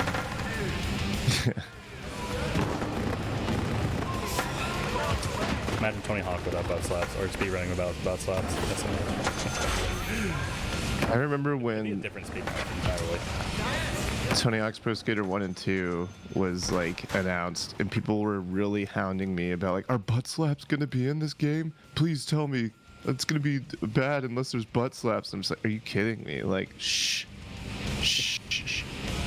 I remember seeing a lot of that. He would have ruined our fun. I would have ruined your fun, and I would have taken great pride in it. And do the That well, it's one of those things like if, especially my role is like, you know, one of my job security things was like, if I can find exploits and write them up and address them before the game comes out, I'm like doing my job, because like no one else at the company is like really looking for that sort of stuff. They're testing for like functionality and like, can you beat the game? Are there showstoppers? But exploits are like my bread and butter, and I've written up so many. And so I would have written that one up so quick. What's that? Anything you can talk about? I remember teleports. There used to be exploits where like balance would reset and like your combo would just restart. So that was a big one. Walking there was all sorts of bugs where you could just enter the walk state, do a certain thing, and then you would just be in a combo forever. And there's like, yeah, walk really broke the game a lot. So when I came on board for Thug, it was like I was writing up tons of bugs, but usually it was like 5 or 6 of those exploit bugs, like it solved most of them, and then it was just a matter of like getting the game to accommodate you for, and like basically it was at this point where it's like, why would I ever want to walk? Because whenever I do walk, I just feel like I lose all my momentum and I can't really get back into it, and so it's just pretty useless. And so worked with the handling guys to kind of make it way more friendly. And also when you climbed up a ladder, your timer would run out, so I was like, you should slow down the timer when you in climbing mode. So I don't know if you've noticed that, but Yeah, I didn't notice that. I have not noticed that. so I think it's like 5 seconds, but if you're climbing it would be 15 seconds or something like that. Can't remember. But yeah, it's just like a bunch of stuff along the way, and there's like level specific stuff with like infinite trick spots and you know, launching out of the level and that stuff. Why did they patch the air drift out of Thug 2? Because it was cheesy AF. Call me. I hate it. Yeah, well, I mean, it's like, I get it. Like, I use it too when I need it, but like whenever you watch like a video of like Thug 1 especially, and they're just like switching to walk and not doing tricks, it's just like dirty. Oh yeah. If it were up to me, I would just take out drift altogether, or I would tone it down way, like more than it is now. Anything calling me out this entire stream. I don't know if I like it. Yeah, we need to talk. Meanwhile, I'm doing like quads and he's like dying internally. Yeah. No, it's fine. No, I get it. Obviously, it's like you're gonna use the mechanics however you can, especially in speedrunning. It makes way more sense. Like like I was saying last run, it's like butt slapping in speedruns makes way more sense than like butt slapping for style. I don't get that. It's pretty stylish if you can bust out like 4 of them.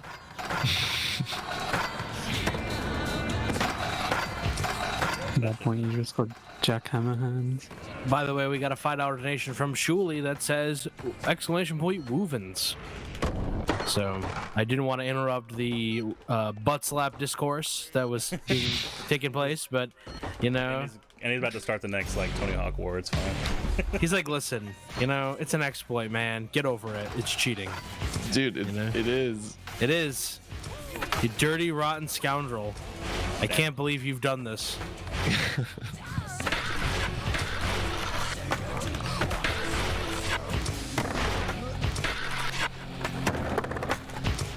Not what I wanted to do.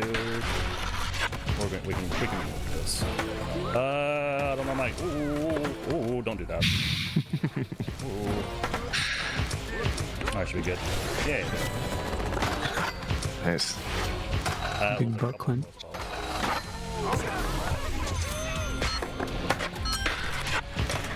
Get their goals, or this one's kind of weird. I know you already talked about like a GDQ, Andy. I think some people probably don't know too much about get their goals. You want to talk about that a little bit? Sure. The TXO forums, there was just like no updates to the game back then, so we were just figuring out how to like make some more gameplay out of it, and people were making their own games and whatnot. But I think it was Mike Wozebek, I can't remember, but he posted this idea of like he had a forum post that was like, start here on top of this thing and grind this ledge and end up here, and like this is where you land. Also, don't manual. And so if you can get from here to there, then submit a video, like record it, submit a video, and we'll like rate you. And so people were replying with videos on how they got there from here to there, and like whoever posted to get there originally, I think, would choose the winner. Like whoever got there the most stylish or the coolest way won that week. And there would be like a record number of like whoever won the most get theirs would be on the sidebar and whatever. So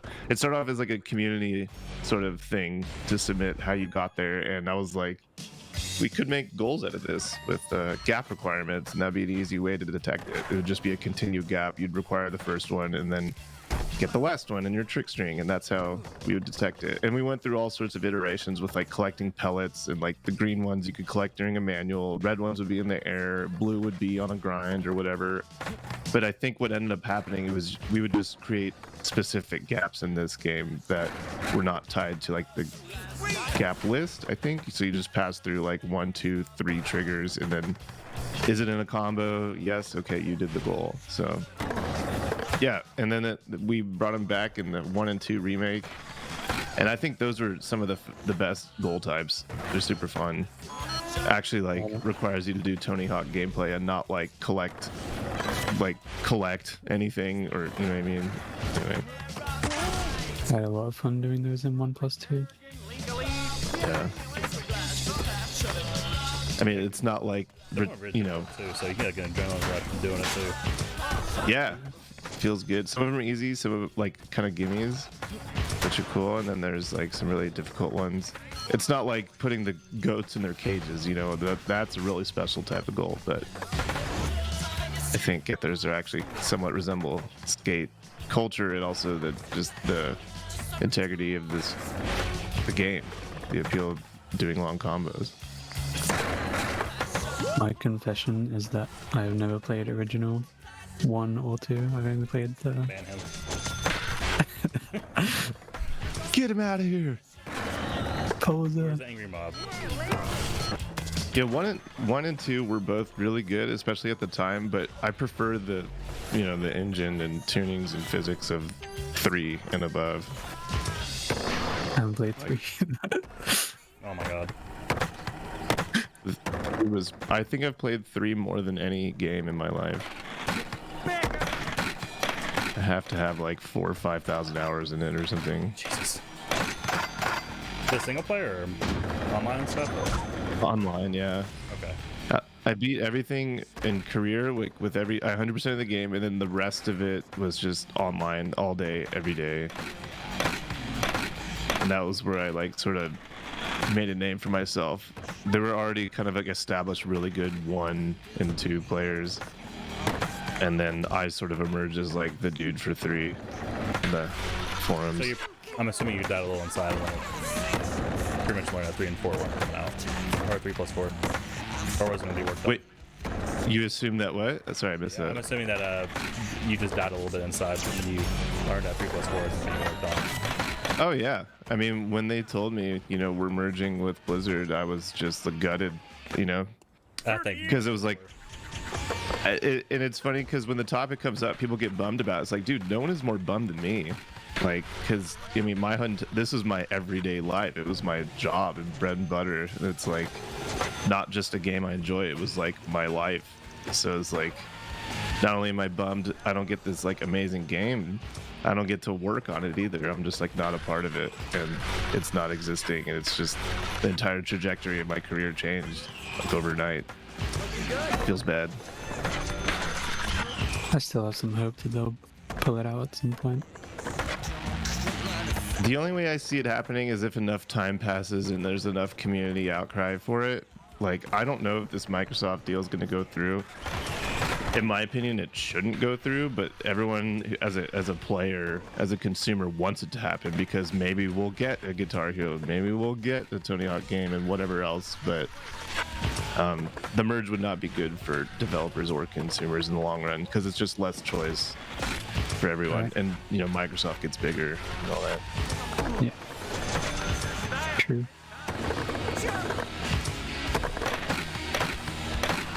Anyways, Project 8. Yeah, this level is like, I always thought it was really cool. I thought Anthony did a good job. It went through a lot of pain in the iterations, and now I watch you play it now and it just looks so smooth and everything looks lined up nice and pretty. Plenty of breathing room. Yeah, it's The parking lot though. It's a good one. Alright, this is... I liked how I blew you and Fog's mind when I showed this off. This is a fun exploit. Because essentially what happens there, if you fall out of bounds, the game's supposed to reset you, but it has a delay on it. So if you go out of bounds and go into the water like I did, and then reset the goal, it carries over the resetting of you going back to that spot, and it puts you past the bail trigger. So you can just kind of do what I did, get past this gate, because holy moly is this really bad. Really annoying. And then do it like how I did, because as you saw, there's like multiple gates, but the biggest one is like going downhill only to have to go back uphill, and you pretty much have to rely on a good set of bail animations, and if they don't occur, I did that right, what am I doing? If they don't happen, you're not going to get there, like guaranteed. It's really, really, really, really rough.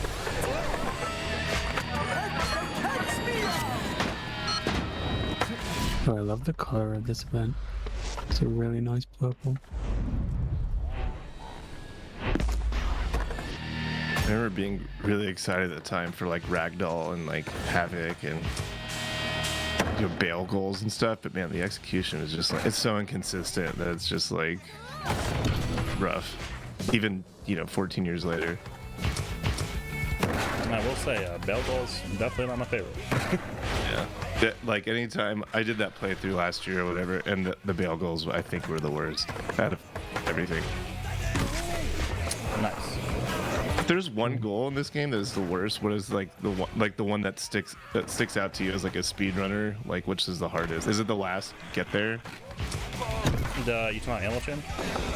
Yeah. Yeah. That Besides that, which one's the next worst? Or most challenging? Right now this one, because holy moly, why am I not able to hit this? Sometimes just specific goals will just destroy you some days. Let's see, second hardest goal. It'll probably... It's like the 1.8 segment. Because a lot of them are really difficult for different reasons.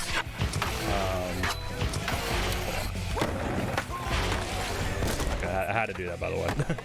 Nice. That goal indicator is a slightly off the ground, so if you do like a barrel McTwist backflip into it, it still counts it and lands you, even if you do bail. It gives you the credit, so that's cool. You're rocking.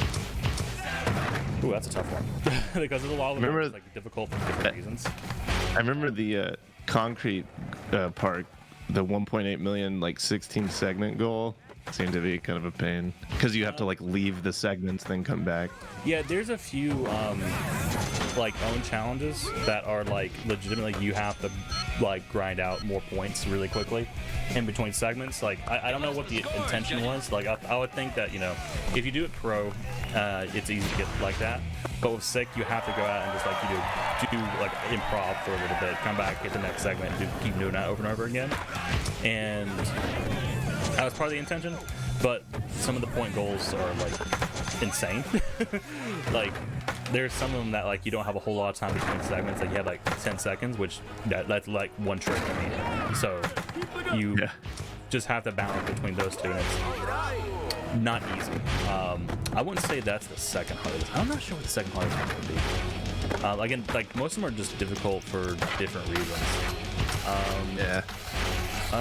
I would probably say I don't know how to get back to the on that one. Jumping over the race car in the suburbs. Oh, that was the hardest goal in the game, for sure. That was the only time we sketched the entire game, by the way. I didn't even mention it before, but... I remember. And I remember when we had to, like, basically, like, put a nix on cars. Like, in the slums, I made a road, like a path for cars, but then they were like, oh, yeah, we're just not going to have vehicles. There's just no time or budget for it. So I was like, oh, okay, I guess I'll just start building stuff in the streets now. But we got the race car. And it's like, oh, this is how you sketch. And it's like, what? Okay. There's also the one time Tony Hawk was on the radio, then that was it. That was funny too. There's a lot of small things like that, which, you know, in the end just comes down to budget, I assume. Yeah. Again, you guys had year cycles, so that's not easy to do. And how y'all were able to keep it consistently good for as long as y'all did was insane.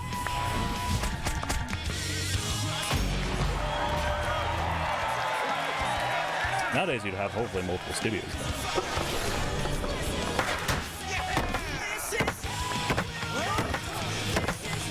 But I don't know what would be the second hardest one. I'd probably say the second hardest would be like the get there from Fun Park to Slums. Because of a lot of things that can kind of screw you up. Oh my god, you couldn't have got closer. That sucks.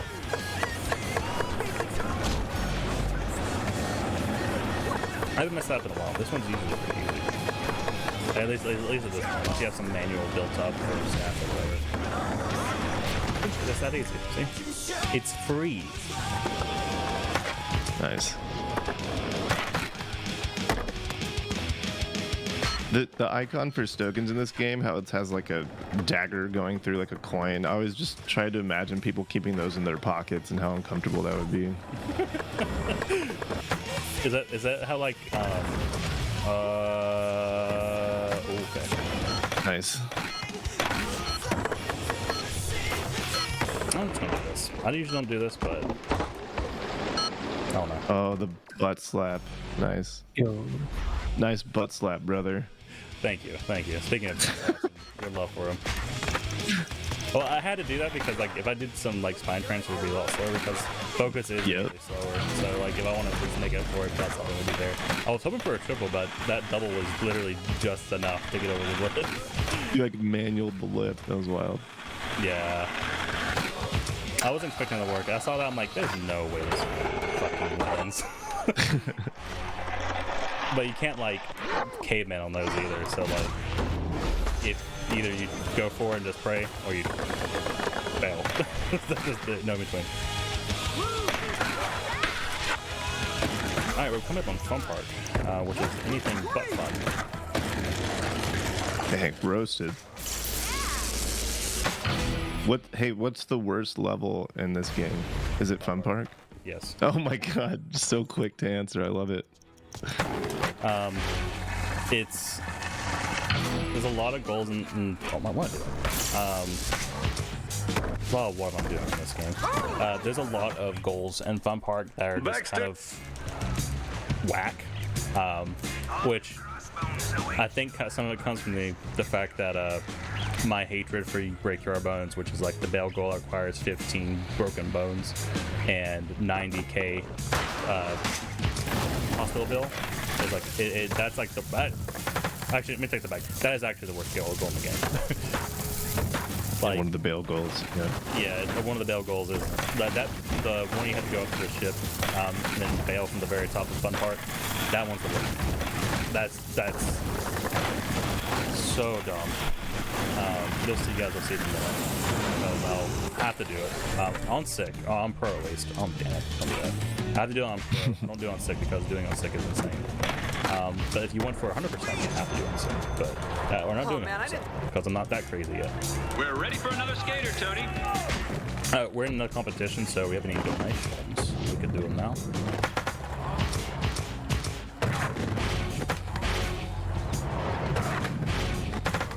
CJ. So, I guess he stepped away. Is so in terms of like no goal, if you remove goals from the picture, would you say Fun Park is the worst level to skate around in?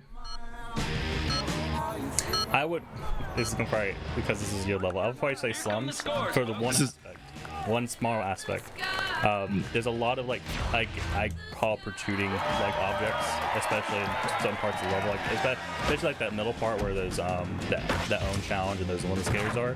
There's a lot of times that you'll just do a combo and then like something is like poking you up from the ground and it will just end your combo there because it's the wall. That's the only reason like I get miffed about that area. I routed around it because there have been a number of times I've lost runs to that. So, but design-wise, I would probably say Fun Park because I think it's just loud and just kind of like it feels claustrophobic in some places. Like it just, I don't know. It like I can see some really cool lines coming from it, but like I wouldn't put it like my top 10 anywhere near. But most levels in this game I enjoy because there's some really cool things you can do in each of the levels. Fun Park, less so than I'd probably say would be the least of them. I think Thug Pro is it's okay, but I haven't played Thug Pro in like 35 years, so it's been a minute. I played a little bit last night. Was just kind of hanging out in Discord and playing by myself. Thug Pro. Oh, speaking of Thug Pro, we haven't discussed this yet. Thug Pro is a Tony Hawk's Underground 2 mod because Thug 1, like THPS 2 all the way to the Thaw was on PC. Let me get some more points real quick. I'm not too confident about this. But there is a mod for Tony Hawk's Underground 2 that pretty much like takes all pretty much practically every level in the Tony Hawk series.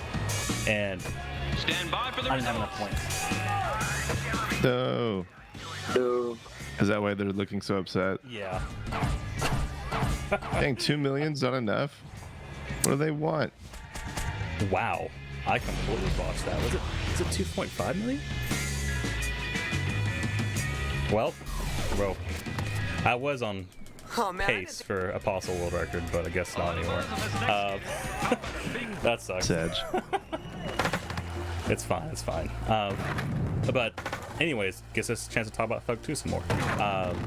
So Thug Pro is a mod for Tony Hawk's Underground 2 that pretty much puts almost every level in the Tony Hawk Underground 2 engine. There's still a lot of like ones they're still working on, but it's kind of been like the de facto way people, or at least Tony Hawk players, have played like online for the last like decade, practically. So like you'll see like speedrunners on there just chilling. You'll see them like really insanely good Tony Hawk players on there, even though a lot of them do butt slaps and exploits to Andy's dismay. But this one's also really cool. There's a lot of really cool people on there. I mean, it's kind of undeniably the best iteration of the game because it's like the Thug 2 engine. You can customize what mechanics are in and not in and what the controls are for some of them. So there's lots of different kind of like control schemes that you can pick from. and you can use the PS2 one, which is great, and like down an X to wall plant instead of just X, and you can remove graffiti tags and bone dollies because they happen on accident all the time, and then you have like 30 plus levels to pick from, and then you can play online, and you could download custom levels that people have built that are not creative parks. You could just like make a level in Blender and export it and play it in the game, and just like, so there's just plenty. It's just kind of undeniably just the best version of Thug or Tony Hawk that you could play, and you can play at whatever resolution you want, so it's not at like 640 by 480 or whatever, 800 by 640, 4 by 3 or anything. Hey, it's a really good way to play the games, at least online. Yeah. So if you Yeah, I remember when definitely check it out. Yeah, all you need is Thug 2 PC, and then you can get Thug Pro for free. I remember when I first played it, I was like, oh my god, Tony Hawk at 1080p? It's amazing. It's like 60 FPS, buttery, on my computer. I don't need a console with a capture device. It's amazing. That was my first stream, was streaming Thug Pro on Twitch. It's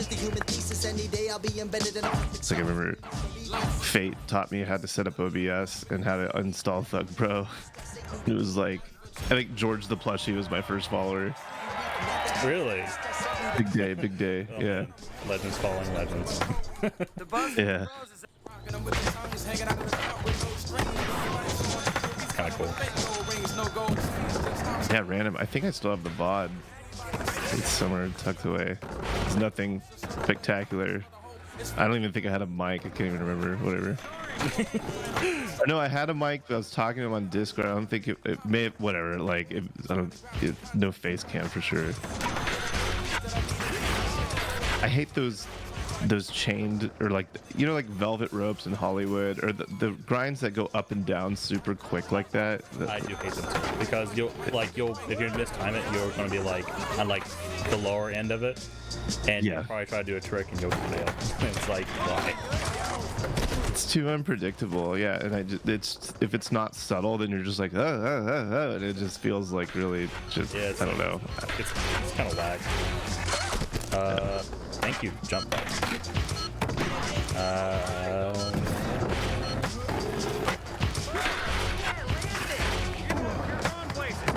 Okay. Pug. So far, so good. Kind of sucks though. I was actually looking at my splits. I was like, damn, I'm actually like 7 seconds, and I can save like a minute or two. I can still probably.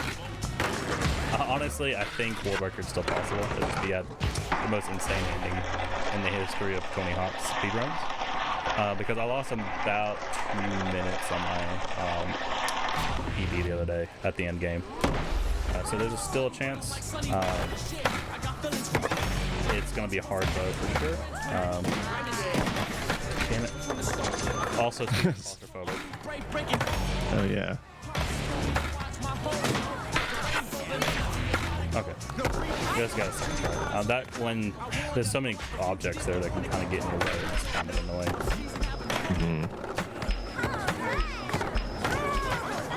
I've been meaning to ask you, like, when you get into these speedruns, like, especially when you're like on someone else's stream, do you have like a pre-game ritual? Do you do some yoga before you start or something, or have some coffee? Stretching? I don't really have a ritual. I think the only ritual I guess you could say is I just kind of like play the game and just like warm up a little bit. You can free skate? Yeah, just free skate around, just screw around or whatever. Because especially since when I first started my Tony Hawk career, I jumped between multiple games, right? That's not. And each game feels different. What am I doing? That was weird. Each of the games feels really different to speedruns, especially movement-wise. So like having to go on there and just It's like warm up your hands and get used to the physics and just sort of like get in the flow. Essentially. Cool.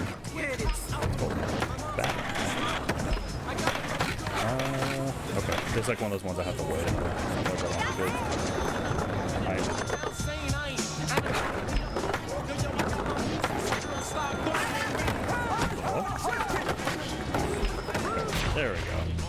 But yeah, and that's kind of like a thing I just always kind of did afterwards, where I just play the game for a little bit just to warm up. I might do a couple goals. Oh no, that's one of those things that's kind of annoying right there. Sometimes the game can just knock you off of that. So luckily you can just kind of manual the rest of this, but it's something that when you're first starting out it's kind of annoying because you're not expecting it. But luckily we're good right there. But yeah, that's probably like the only ritual I'll do. And pray, I guess, for a TV. That shouldn't work. Yeah, the inconsistencies in the collision, you could sort of point to the frame rate because it's not updating quick enough for it to recognize that like two collision boxes are actually touching, and that's sort of why you would lose your manual in the slums on certain protrusions. So I remember when like setting up curbs, we had like a standardized height so you could roll off a curb and not lose your combo, and same with like whatever, if it's a sidewalk or a you know, a little pipe in the ground or something. It was Okay, I got you now. yeah. So if you're losing your combo on stuff like that, it's most likely the frame rate and not the level designer. Kidding. Copium. Yeah, I mean it's true, but still, like, it would be great to not have to rely on that sort of thing anyway. Yeah, I gotcha. This thing sucks, and you can just get stuck here for a long time. Yeah, the original route I have for this game had me do that on sick, and I literally spent 30 minutes there. That was fun. That's the wrong move. I think I just saw the VOD somewhere of me going insane. Like, that goal is not fun at all. That's probably the worst, like, goal in the game. Bar none. And they're all pretty bad. I mean, yes. It's sad that it's kind of a requirement for rank 1 or even 100%ing. It's just so, like, not, I don't know, what's the word, like, consistent. So I was trying to get some more points because I realized I'd never. I think that's 1.5-ish million. I should probably know these numbers, but it's kind of hard to keep track of. Aim for the stars. Land on the moon. Does this game have spin taps? Or did they like fade out? Like 180 spin taps? Yeah. I have no idea. But I could tell you that on Tony Hawk 4 PlayStation 1, they definitely have spin taps because they happen when you tap R1 or L1, not L2 or R2, and you can't turn them off. Oh god. That way, so if you're like, turn them off. right, yeah. So if you're like in the air and you're about to land crooked, so you tap R1 to sort of like, or L1 to sort of like correct your angle, it does a full 180, and there's like, you can't turn that off. So not only are you like landing crooked, you're landing like crooked plus 180. Now you're, yeah, it's just like so stupid.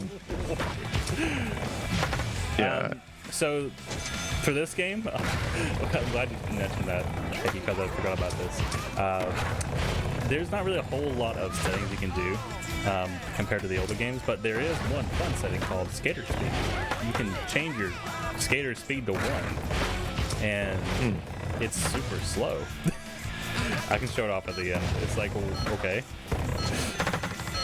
Yeah, I remember someone asked that in chat, and I didn't realize until like later on, but I'm pretty sure that was a debug. Like, there was a whole set of debug options for skater physics to sort of like try things without having to do a new build. And so we just like exposed some variables so you could like, you know, take it home or be on your kit and just sort of not have to restart and rebuild after every settings change. And I don't know why they left the speed in the final version. I'm guessing is to appease like sim skaters, like people who like EA Skate. Like, you could mess around with these physics and sort of play around and have fun. But it feels weird not to include ollie in that equation or like anything else, just speed. It's kind of weird. There's one mad lad, P4Yarl379, who is trying to beat the game because I kind of challenge him to because he does insane stuff like this. He's trying to beat the game, get rank 1 with speed status 1, and it's like, why? He's crazy. He also has like He also has he has like the world record for one stat 1+2 speed runs too. Wow. Because again, he's insane. He's probably a masochist. He probably knows good stuff, honestly. Sounds like it, yeah. I wonder if you lower the speed, it probably doesn't affect the ragdoll speed, does it? No, it doesn't. I was gonna say these ragdoll goals will be impossible.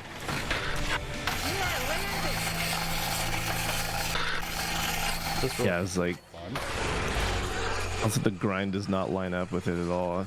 Shaking my head. My favorite part about this roller coaster is sometimes the game will just be like knock you off the grind, and it won't, like, sometimes I don't know what it is. I cannot say, but like you'll just be like riding the coaster, and all of a sudden you'll just like bonk off of it mid grind. I've had that happen like once or twice, and it's always frustrating when that happens. I was gonna say, isn't it because you're hitting the roller coaster or something, or is it just not related to that at all? It's not related to that at all. No, okay. If you hit the roller coaster, you're bailed.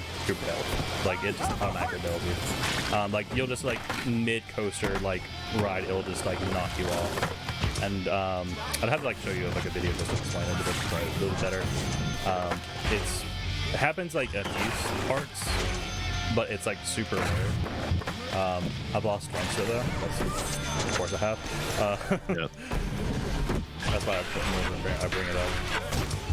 Yeah, my guess is like the grind spine is like going inside the collision is my guess, and sometimes it'll knock you off. I'll go with what you said. You're the death here. So. Yeah. I don't know. I was pretty particular about really. I don't know. What's the right word that's safe for stream? Is this a PG stream? Or do we know? We're doing cusses. You can say that after. Okay. Well, I'll say I'm really anal about my collision and grind. Oh my god, we're about to get canceled. Yeah. So it was like I paid super close attention. Like when I would get an art merge from the art department, and sometimes like the collision or the art would not be consistent with the collision anymore, I would always try to be on top of changing it to actually reflect. But sometimes, you know, you get your to-do list is really full and these things sort of slip by the wayside, and so like the grind on that roller coaster, for example, just goes unchecked kind of way. I think my son's crying now. Yeah, earmuffs.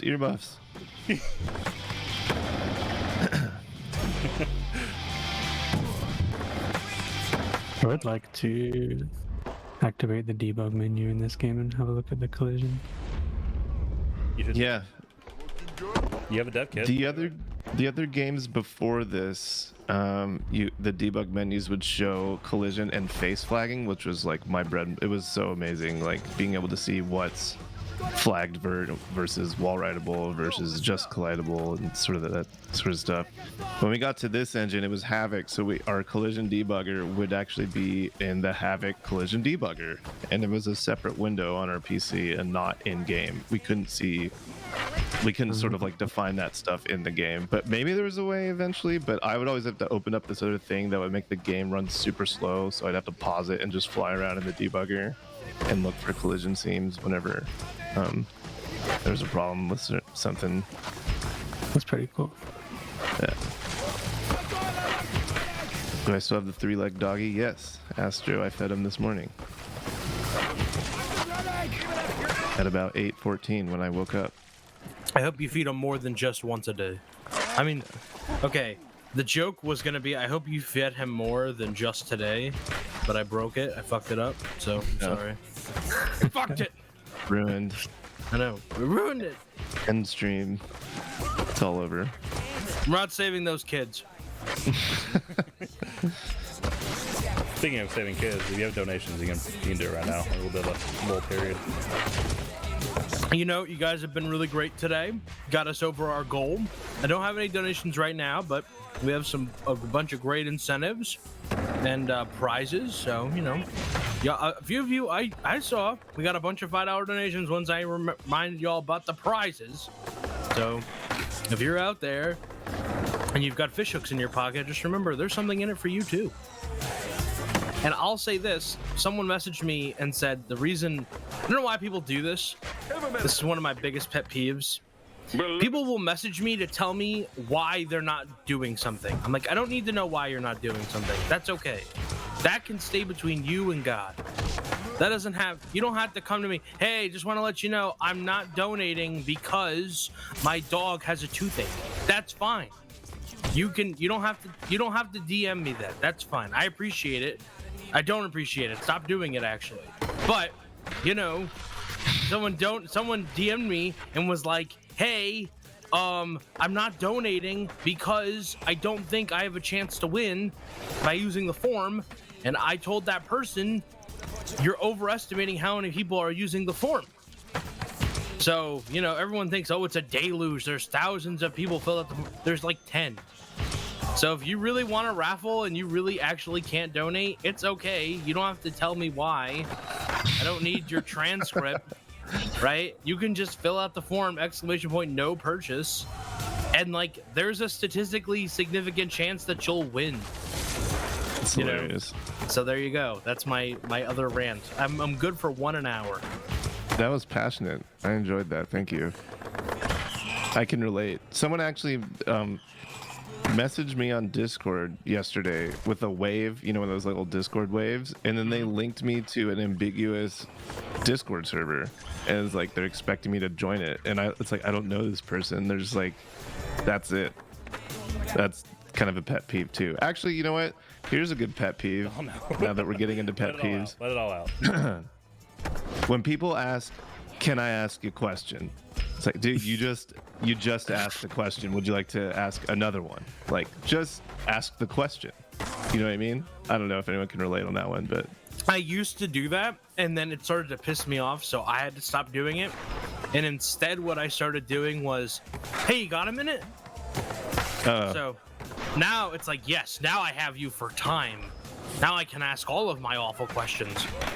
yeah, that's a little better, but it does feel a little baity. Like you're sort of like, am I about to be like quizzed for some sort of litigation or legal case? Like, Well, listen, I do work at a car dealership, so I do, putting people on the spot is in the job description. So, really quick, during that rant and during the angry people about people that that tell me they're not gonna do something. God, what was the other one the other day that set me off? I was telling people about OBS, and I said, guys, I'm just letting you all know, if you update to the latest version of OBS, it's breaking people's setups. So don't update to OBS 28. They're going to put out a fix. I got 4 DMs from runners who said, hey, don't worry, I'm not gonna update because of this reason. I don't care. I went in the server and was like, stop DMing me that you didn't update. That doesn't need to be said. I don't need this information. It doesn't do anything for me. I don't need it. Leave me alone. I'm busy. But anyway, during that rant, Coop donated another $50. Prizes? Well, sign me up, bro. ooh, So thank you, Coop. You've been going, very Coop. generous today. I'm going crazy. What's that stream deck? Yeah. Well, listen, if he donates any more, Probably you could could have have just just bought bought one one. by now. It's just That was a weird angle. I Are they remember. being social? Is that what you think socializing is? I'm not trying to antagonize people. DMing me to tell me, hey, this thing that you warned me about, it doesn't affect me. That's not helpful. I'm sorry. I'm done hijacking the run. No, you're fine. I'm messing up really bad with I believe. I believe. Yeah, I always hold off on updating anything usually as long as possible because I know when it's like, ooh, new update, like just came out, it's like, well, I'm gonna let other people be the guinea pigs because Hey, you're back. everything is working now. I don't need the update. So like, case in point, OBS keeps asking me to update and I'll just be like, no. And it turns out it's breaking things, so glad I didn't. Same with like Android updates or Windows updates or whatever. I was Let gonna other leave that people update. let other people go through the wall, you know? Yeah, exactly. I was gonna leave the update, but then I found out that it had like native audio routing. It was all over it. I wanted that. Speaking of rants, remember the day that Tony Hawk said that there's like no Tony Hawk 3 and 4 and he like spilled the beans and that whole thing? I got a DM from someone literally like the next day and was like, I'm reading it verbatim, will we ever see Thug remade even if it's the Tony Hawk 1 and 2 engine? And it's like, dude, there's a viral clip that like Polygon and Kotaku picked up and like all these other news outlets, and it's like my most watched clip ever. And he's like DMs me on Twitter, is like, is there gonna be another remake? It's like, dude, like, are you kidding? Like, even if I did know, I couldn't tell you. And it's just like, I don't know, when people pry for Tony Hawk news, it's just like a stretch. And then it's like, in addition to that viral clip, like it's just, it might be like the dumbest DM I've ever received. So, do you have any Tony Hawk news that you can All right, see you guys. I'm out of here later. I'm just kidding. Unfortunately.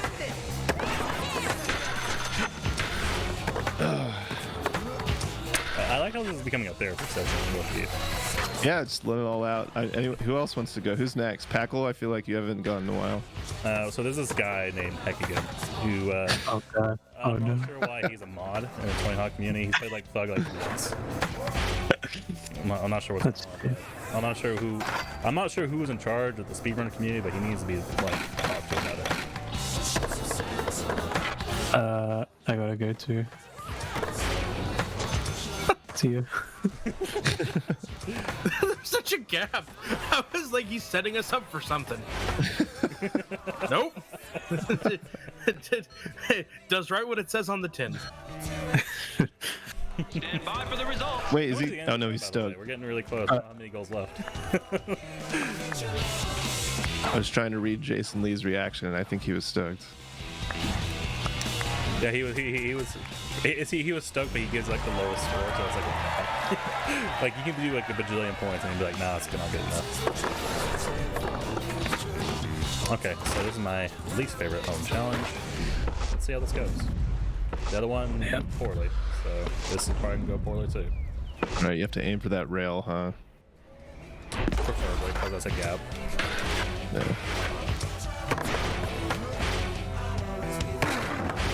Mirror's Edge speedrunning.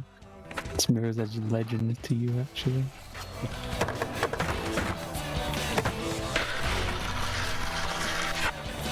Yeah, Tony kidding. looks a little soupy. He looks a little like he kind of looks like, you know how like those like corpses get when they get all balloony, you know, when they've been like in like the trap house for too long. Like, Totally, yeah. he looks a little bloated. I was gonna say he looks a little deep fried, like he's been, like he was left in the microwave for a little bit too long. A little bit. There's that song by the Zach Brown band, Chicken Fried. It's like, yeah, that song. They wrote that about him. Yo, I love that song. As an Yeah. English person. I said it last time, but like, yeah, the teeth and eyes on characters in video games are always like really rough to sort of do without looking weird, especially the eyes. And in this game, I feel like the teeth and the eyes are just very, very just like, you know, marshmallow teeth and stare into your soul kind of vibes, and it's just weird.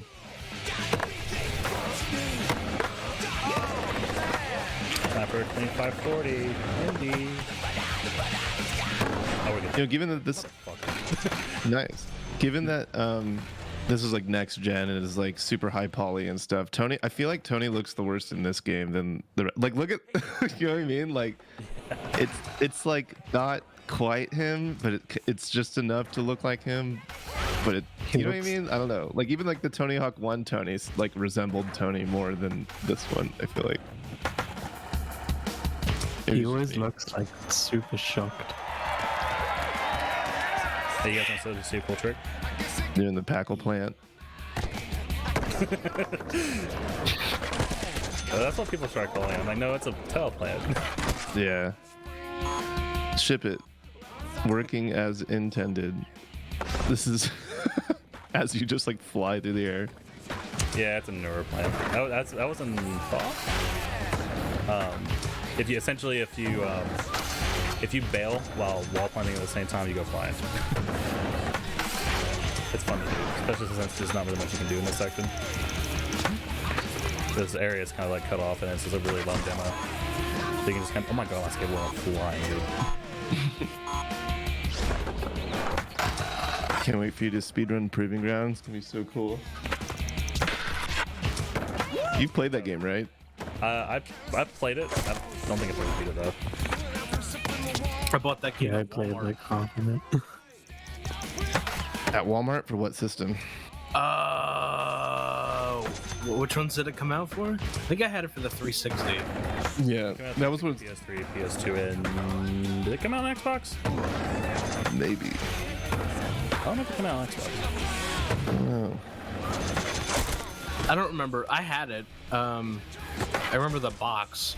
I remember that I had to go. I got it at Walmart because Walmart was the last store in my town that you had to go to the guy and get the key. Yeah. And so the guy was wow. like this really. He was huge. He worked there for years. He was this like 6'3" Samoan dude, but like he was like as tall as The Rock, but he looked like Rikishi. Right on. Right Wait, on. so like he had to get the key, like it's like at the, like you're about to get some like heavy drugs or liquor or something. He's like, no, he's just getting you the Tony Hawk game. Yeah, yeah, and you know, you can imagine, you know, that guy doesn't move at a brisk pace, Yeah. you know, so it was a lot. It was a while, you know. That guy and I, like, because they still have. That is the only store still that has locks on the games. Mm. You can go to So- Five Below and get a copy of, like, you know, the Kubo and the 2 strings for the Switch or something, for the Wii. You can get that, but you can't get like a normal game out of Walmart without the key. And you have to. When you said this guy does not move at a brisk pace, I was like, oh, so he's just like locked in focus mode permanently. He just like that is. Yeah, of course. Yeah, he's you know, someone told me this one time, and it's kind of funny. It's one of those things that doesn't mean anything. It's like his shadow covers the ground he walks on. It's like, that's that dude. You know, it's like, it doesn't mean anything, but you know it when you hear it. Also, this dude looks like the guy from the guy in the green shirt looks like what's his name? Rob McElhaney from Always Sunny. Oh yeah, he does. When he's cultivating mass. Yeah, that's so funny. There you go. It was ahead of his time. Like, I don't know who it's supposed to be, but it looks like Rob McElhaney, like in that season of Always Sunny, like really dead on. Isn't Also, it My Name as well? Oh, that guy? That's him, right? Or am I stupid? He was in an episode of the 9 Club. Anyway, we have a $10 donation from Pear Strike saying he's not donating anymore because my dog has a toothache. Oh my god. Thank you for defining the line in the sand for me, Paul. I appreciate it. You know, Can you decline donations? Can you send them back? I can delete it. It's funny. Someone really did tell me one time that the 3 worst excuses I ever heard in my life. One of them was, I can't come because my dog has a toothache. Wait, one so that's time- based on a true story? Yeah, Like, it's that based on actually a true happened? story. Yeah. Oh my god. I tried to break up with a girl, and she said to me, I can't believe you're doing this to me on Flag Day. The nerve. I mean, seriously. What I were know. they thinking? You hate America. I'm like, Should have it's done so- it on your birthday. I know. I said that was the start of, like, you can look at a calendar and throw a dart and you'll hit a holiday. I can't believe you broke up with me on Martin Luther King Day. It's like, damn, I'm sorry. It's National Pasta Month. How dare you? The other worst excuse was I had a coworker.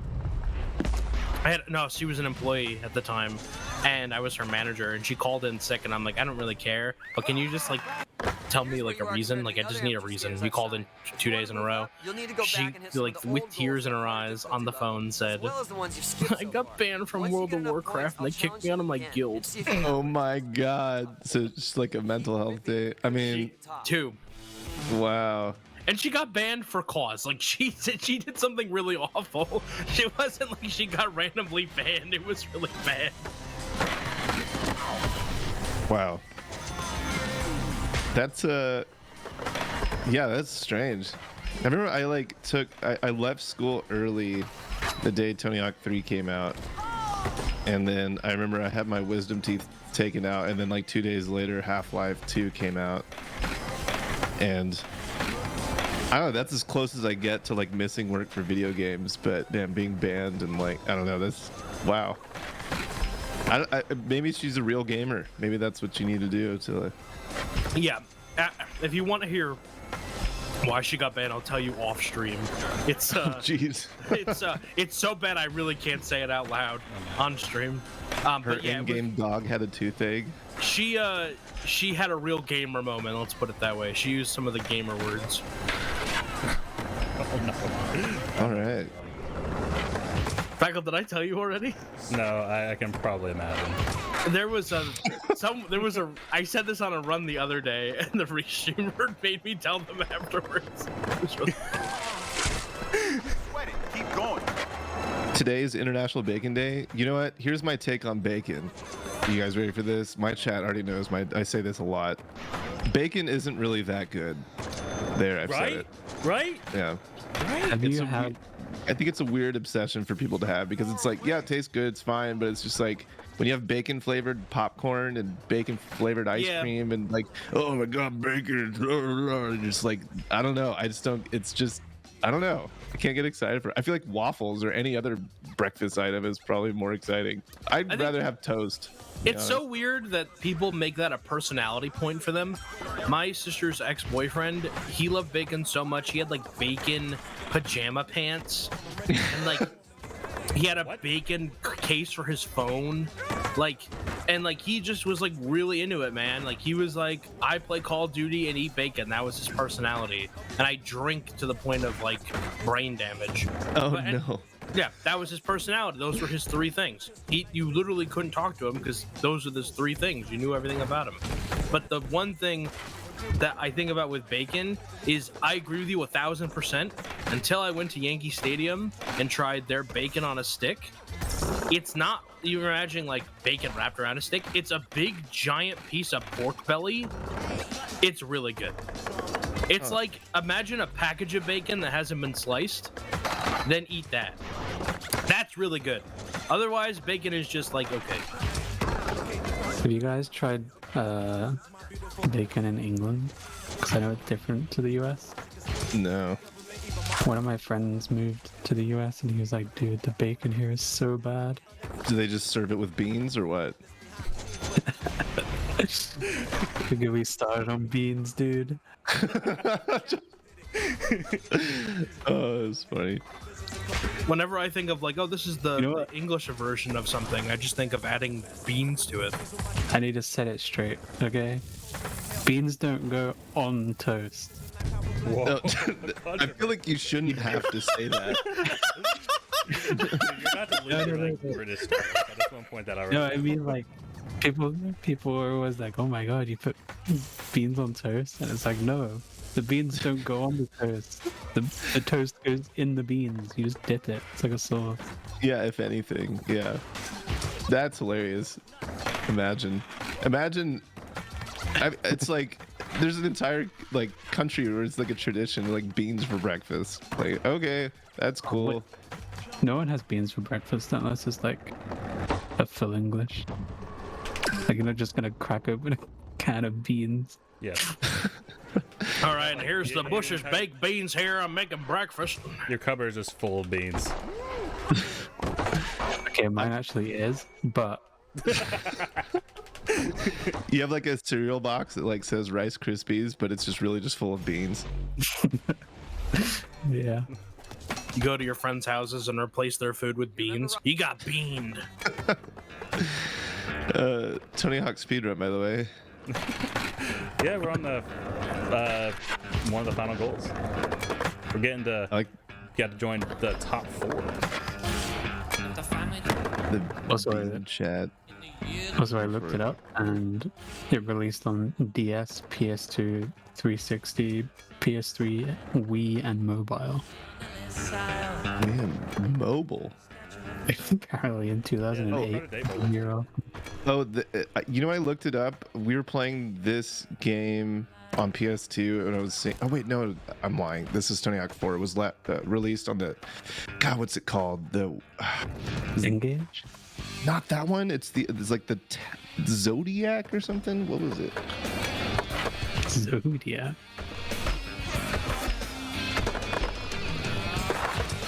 Oh wait, it was made by Vicarious Visions, and fuck, it was on Game Boy Advance. You know how some of before about like there's like objects in slums that can just knock you off your combo? That happened. No. Rip. Yeah, that sucks. It was on the Tapwave Zodiac. That's what it was. And I don't even remember that console at all. Is that a phone? Yeah, it looks like a child's version of a PSP. I'm looking at it right now. It was competitive with the GBA in specs, but it wasn't able to compete with newer things like PSP or Nintendo DS. Wow. I don't even remember seeing this thing ever. Like, I remember the N-Gage more clearly than this. Was there a Tony Hawk game for the PSP? Yeah. Thug 2 Remix. Oh! Project 8 was also on PSP. I played that. Yeah, I remember, it was really good. I remember testing it. Like, they had me look at it for a while, and it held up.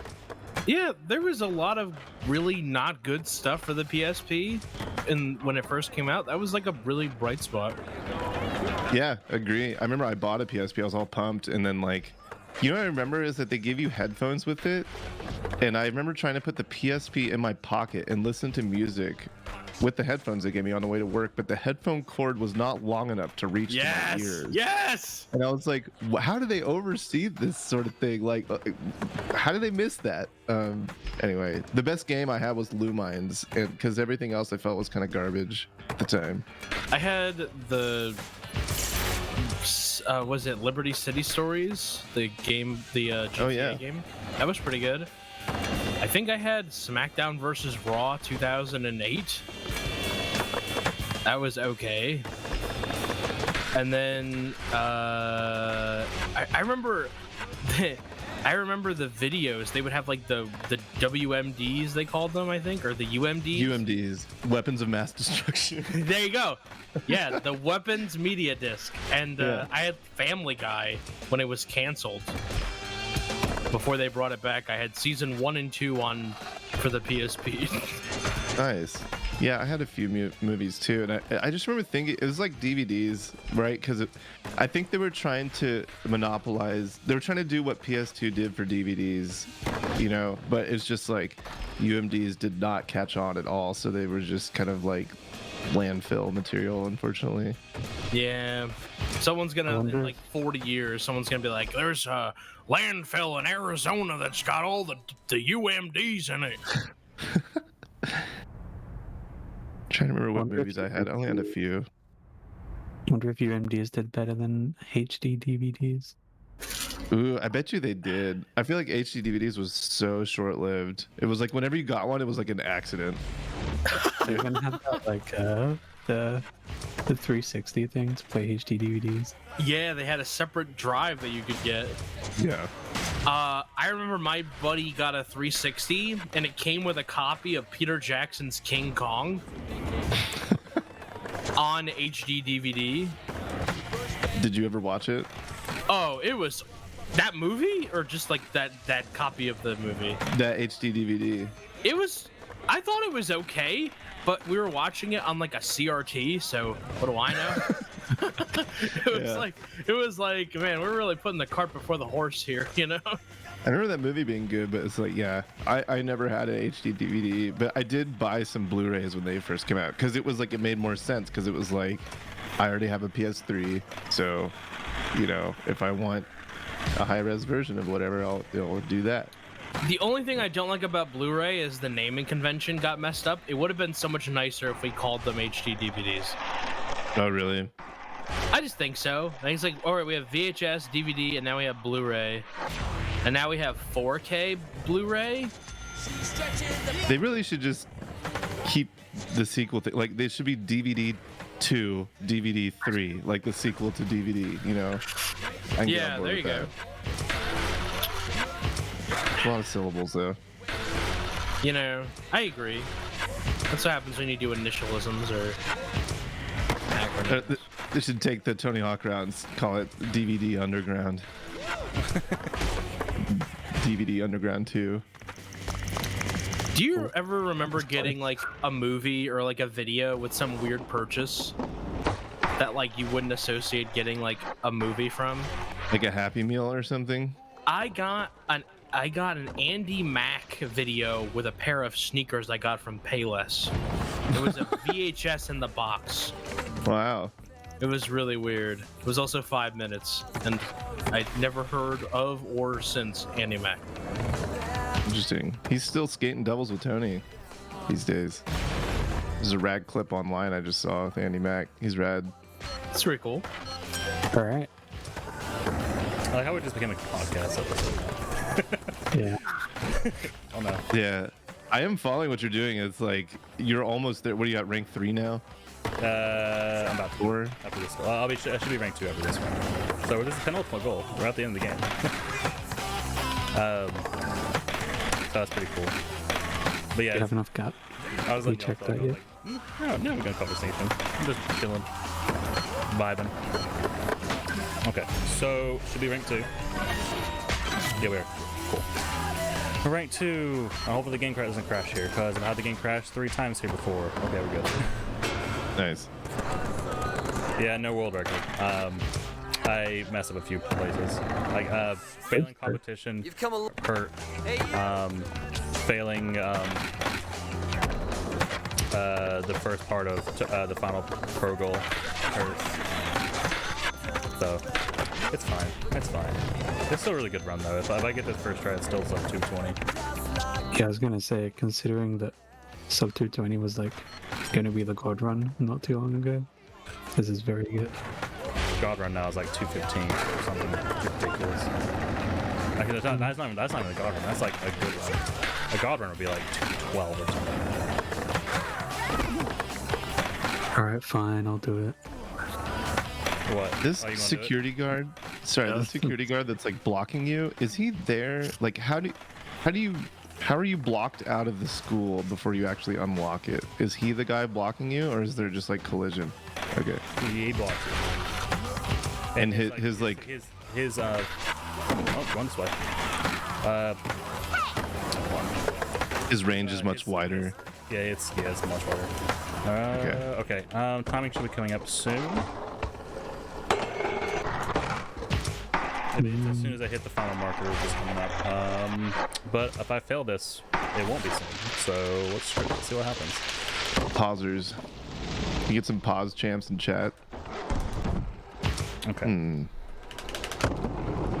Nice. I don't like how this is elongated. Yeah, time's coming up. And time. Nice. Sub 220. Huh? 218.22 is what I got. That's the game. That would have been a PB without the competition thing, right? Yes, without the competition, that would have been a world record. But I'm bad at math. Yes, Tony Hawk's Underground. Oh, Underground. Whoa. Tony Hawk's Project. Underground 8. Underground 8. Nice. So I want to put this in perspective. That goal is insanely difficult. The only reason I did that is because I practiced that for hours on end. Like when I first start running this game again, that's the first goal I start running again, because that goal is insanely difficult. You cannot get off your board. If you do, the goal instantly ends. You have to do, that's probably like the longest combo in the entire franchise in terms of how to do it. You're spending like a majority of the world just to get to that one specific spot. There's like 15 different ways that the game can end your combo there. There are a million other things that could kill your combo. If you are on the newer 360 dashboards, the lag and hitching can end your combo, because you might be going into, like, say, especially if you get a bad hitch and you're trying to go into a manual, it might eat all of your inputs and you will just land and not continue like a manual. That is probably one of the most difficult goals in the entire franchise in terms of how to do it. Usually I get that first, second try, but there's a lot of people who I know have difficulty with that goal. But yeah, that's Tony Hawk's Project 8. I've 2 hours and 18 minutes and 22-ish seconds. Like, probably 21, which would have been world record the other day. 25 minutes under estimate. There you go. Awesome. Twitch.tv/ThePackle, by the way. Go follow, like, and subscribe. Twitch.tv/ThePackle/subscribe. Yeah. But yeah, I hope you guys enjoyed. Tony Hawk's Project 8 is probably my second favorite Tony Hawk game, next to Thug 1. I did get like I got like a world record /PB the other day with like a 2:16:37. That's probably gonna be my last run for. This is probably my last run for this category for a little bit. But if you're, I'm still doing Tony Hawk games. So if you're interested in watching Tony Hawk, me do more Tony Hawk games, I'm probably gonna do Thug 1 or THPS 4 next. So you can check me out over there. Again, twitch.tv/ThePackle. I stream at least 3 or 4 times a week, minimum. So yeah, I hope you guys enjoyed. If you also enjoy watching Tony Hawk runs, we have an amazing group of runners who run practically every Tony Hawk game.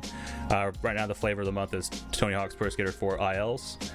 So if you want to check us out on there, you can check out our community website, which is thps.run. That's like our community, like, ranking leaderboards. It's kind of, if you've seen Halo runs, I pretty much copy and pasted what they did. OP.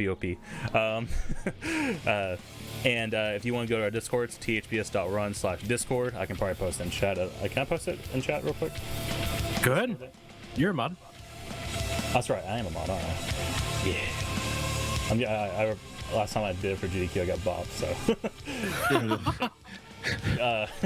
But you guys can check us out on there if you're interested in Tony Hawk speedruns. We have everything set up where you can just, you can get notified if people go live on there too, and just see all the cool runners. We have like a runner in pretty much every game. So last shout outs to Tony Hawk community, shout outs to THPSX community, Thug Pro community, pretty much all the Tony Hawk communities. Shout outs to Andy and Hecky for coming out, and of course the local CJ for helping with the podcast episode. And even though none of them are not watching, shout out to my wife and kid. Love you both. That's it. Okay. Andy, Hecky, you want to give final words? THPS Marathon 5, is it coming up? No, remix. Remix. Yeah, Tony Right. Hawk's Pro Skater Marathon Remix. I'll post that in chat too real quick. I am just, don't mind me, I am literally just PS Remix. What the freak is it? There is. We have a marathon coming up next month on the 8th of October. You can check us out on there. It's pretty much just meme runs / fun runs / whatever runs. So it's That's going to be fun. because Tony Hawk is way too fast. We can't have 2 days. That's just how it is. So that's about it on that. Hey, anything else? No, not really. Just thanks for inviting me to commentate. Sure. I had a lot of fun. And Andy, anything for you? Yeah, if you want to follow me, just twitch.tv/Amaranth, or you can find me on YouTube. Yeah, nice job, ThePackle. It's always entertaining to watch you skate. Got a little carried away with the podcast chat, but obviously it's always really entertaining to watch you play anytime. Yeah, always fun, man. I could probably get into more dev chat, but I don't know, let's keep it self-centered around me and my experiences, because I'm just like this the whole run is really cool to watch. So anyway, looking forward to the next one. Appreciate it. And we're just going to off of this. If you go into the shop and mash X and then start at the same time, this happens. It gets stuck. So and you're soft. you just wanted to rub it in just as we leave, just like, look what you missed, Andy. Cool. Look better next time. Oh, Kappa. All right. Well, guys, thank you so much. Coming out.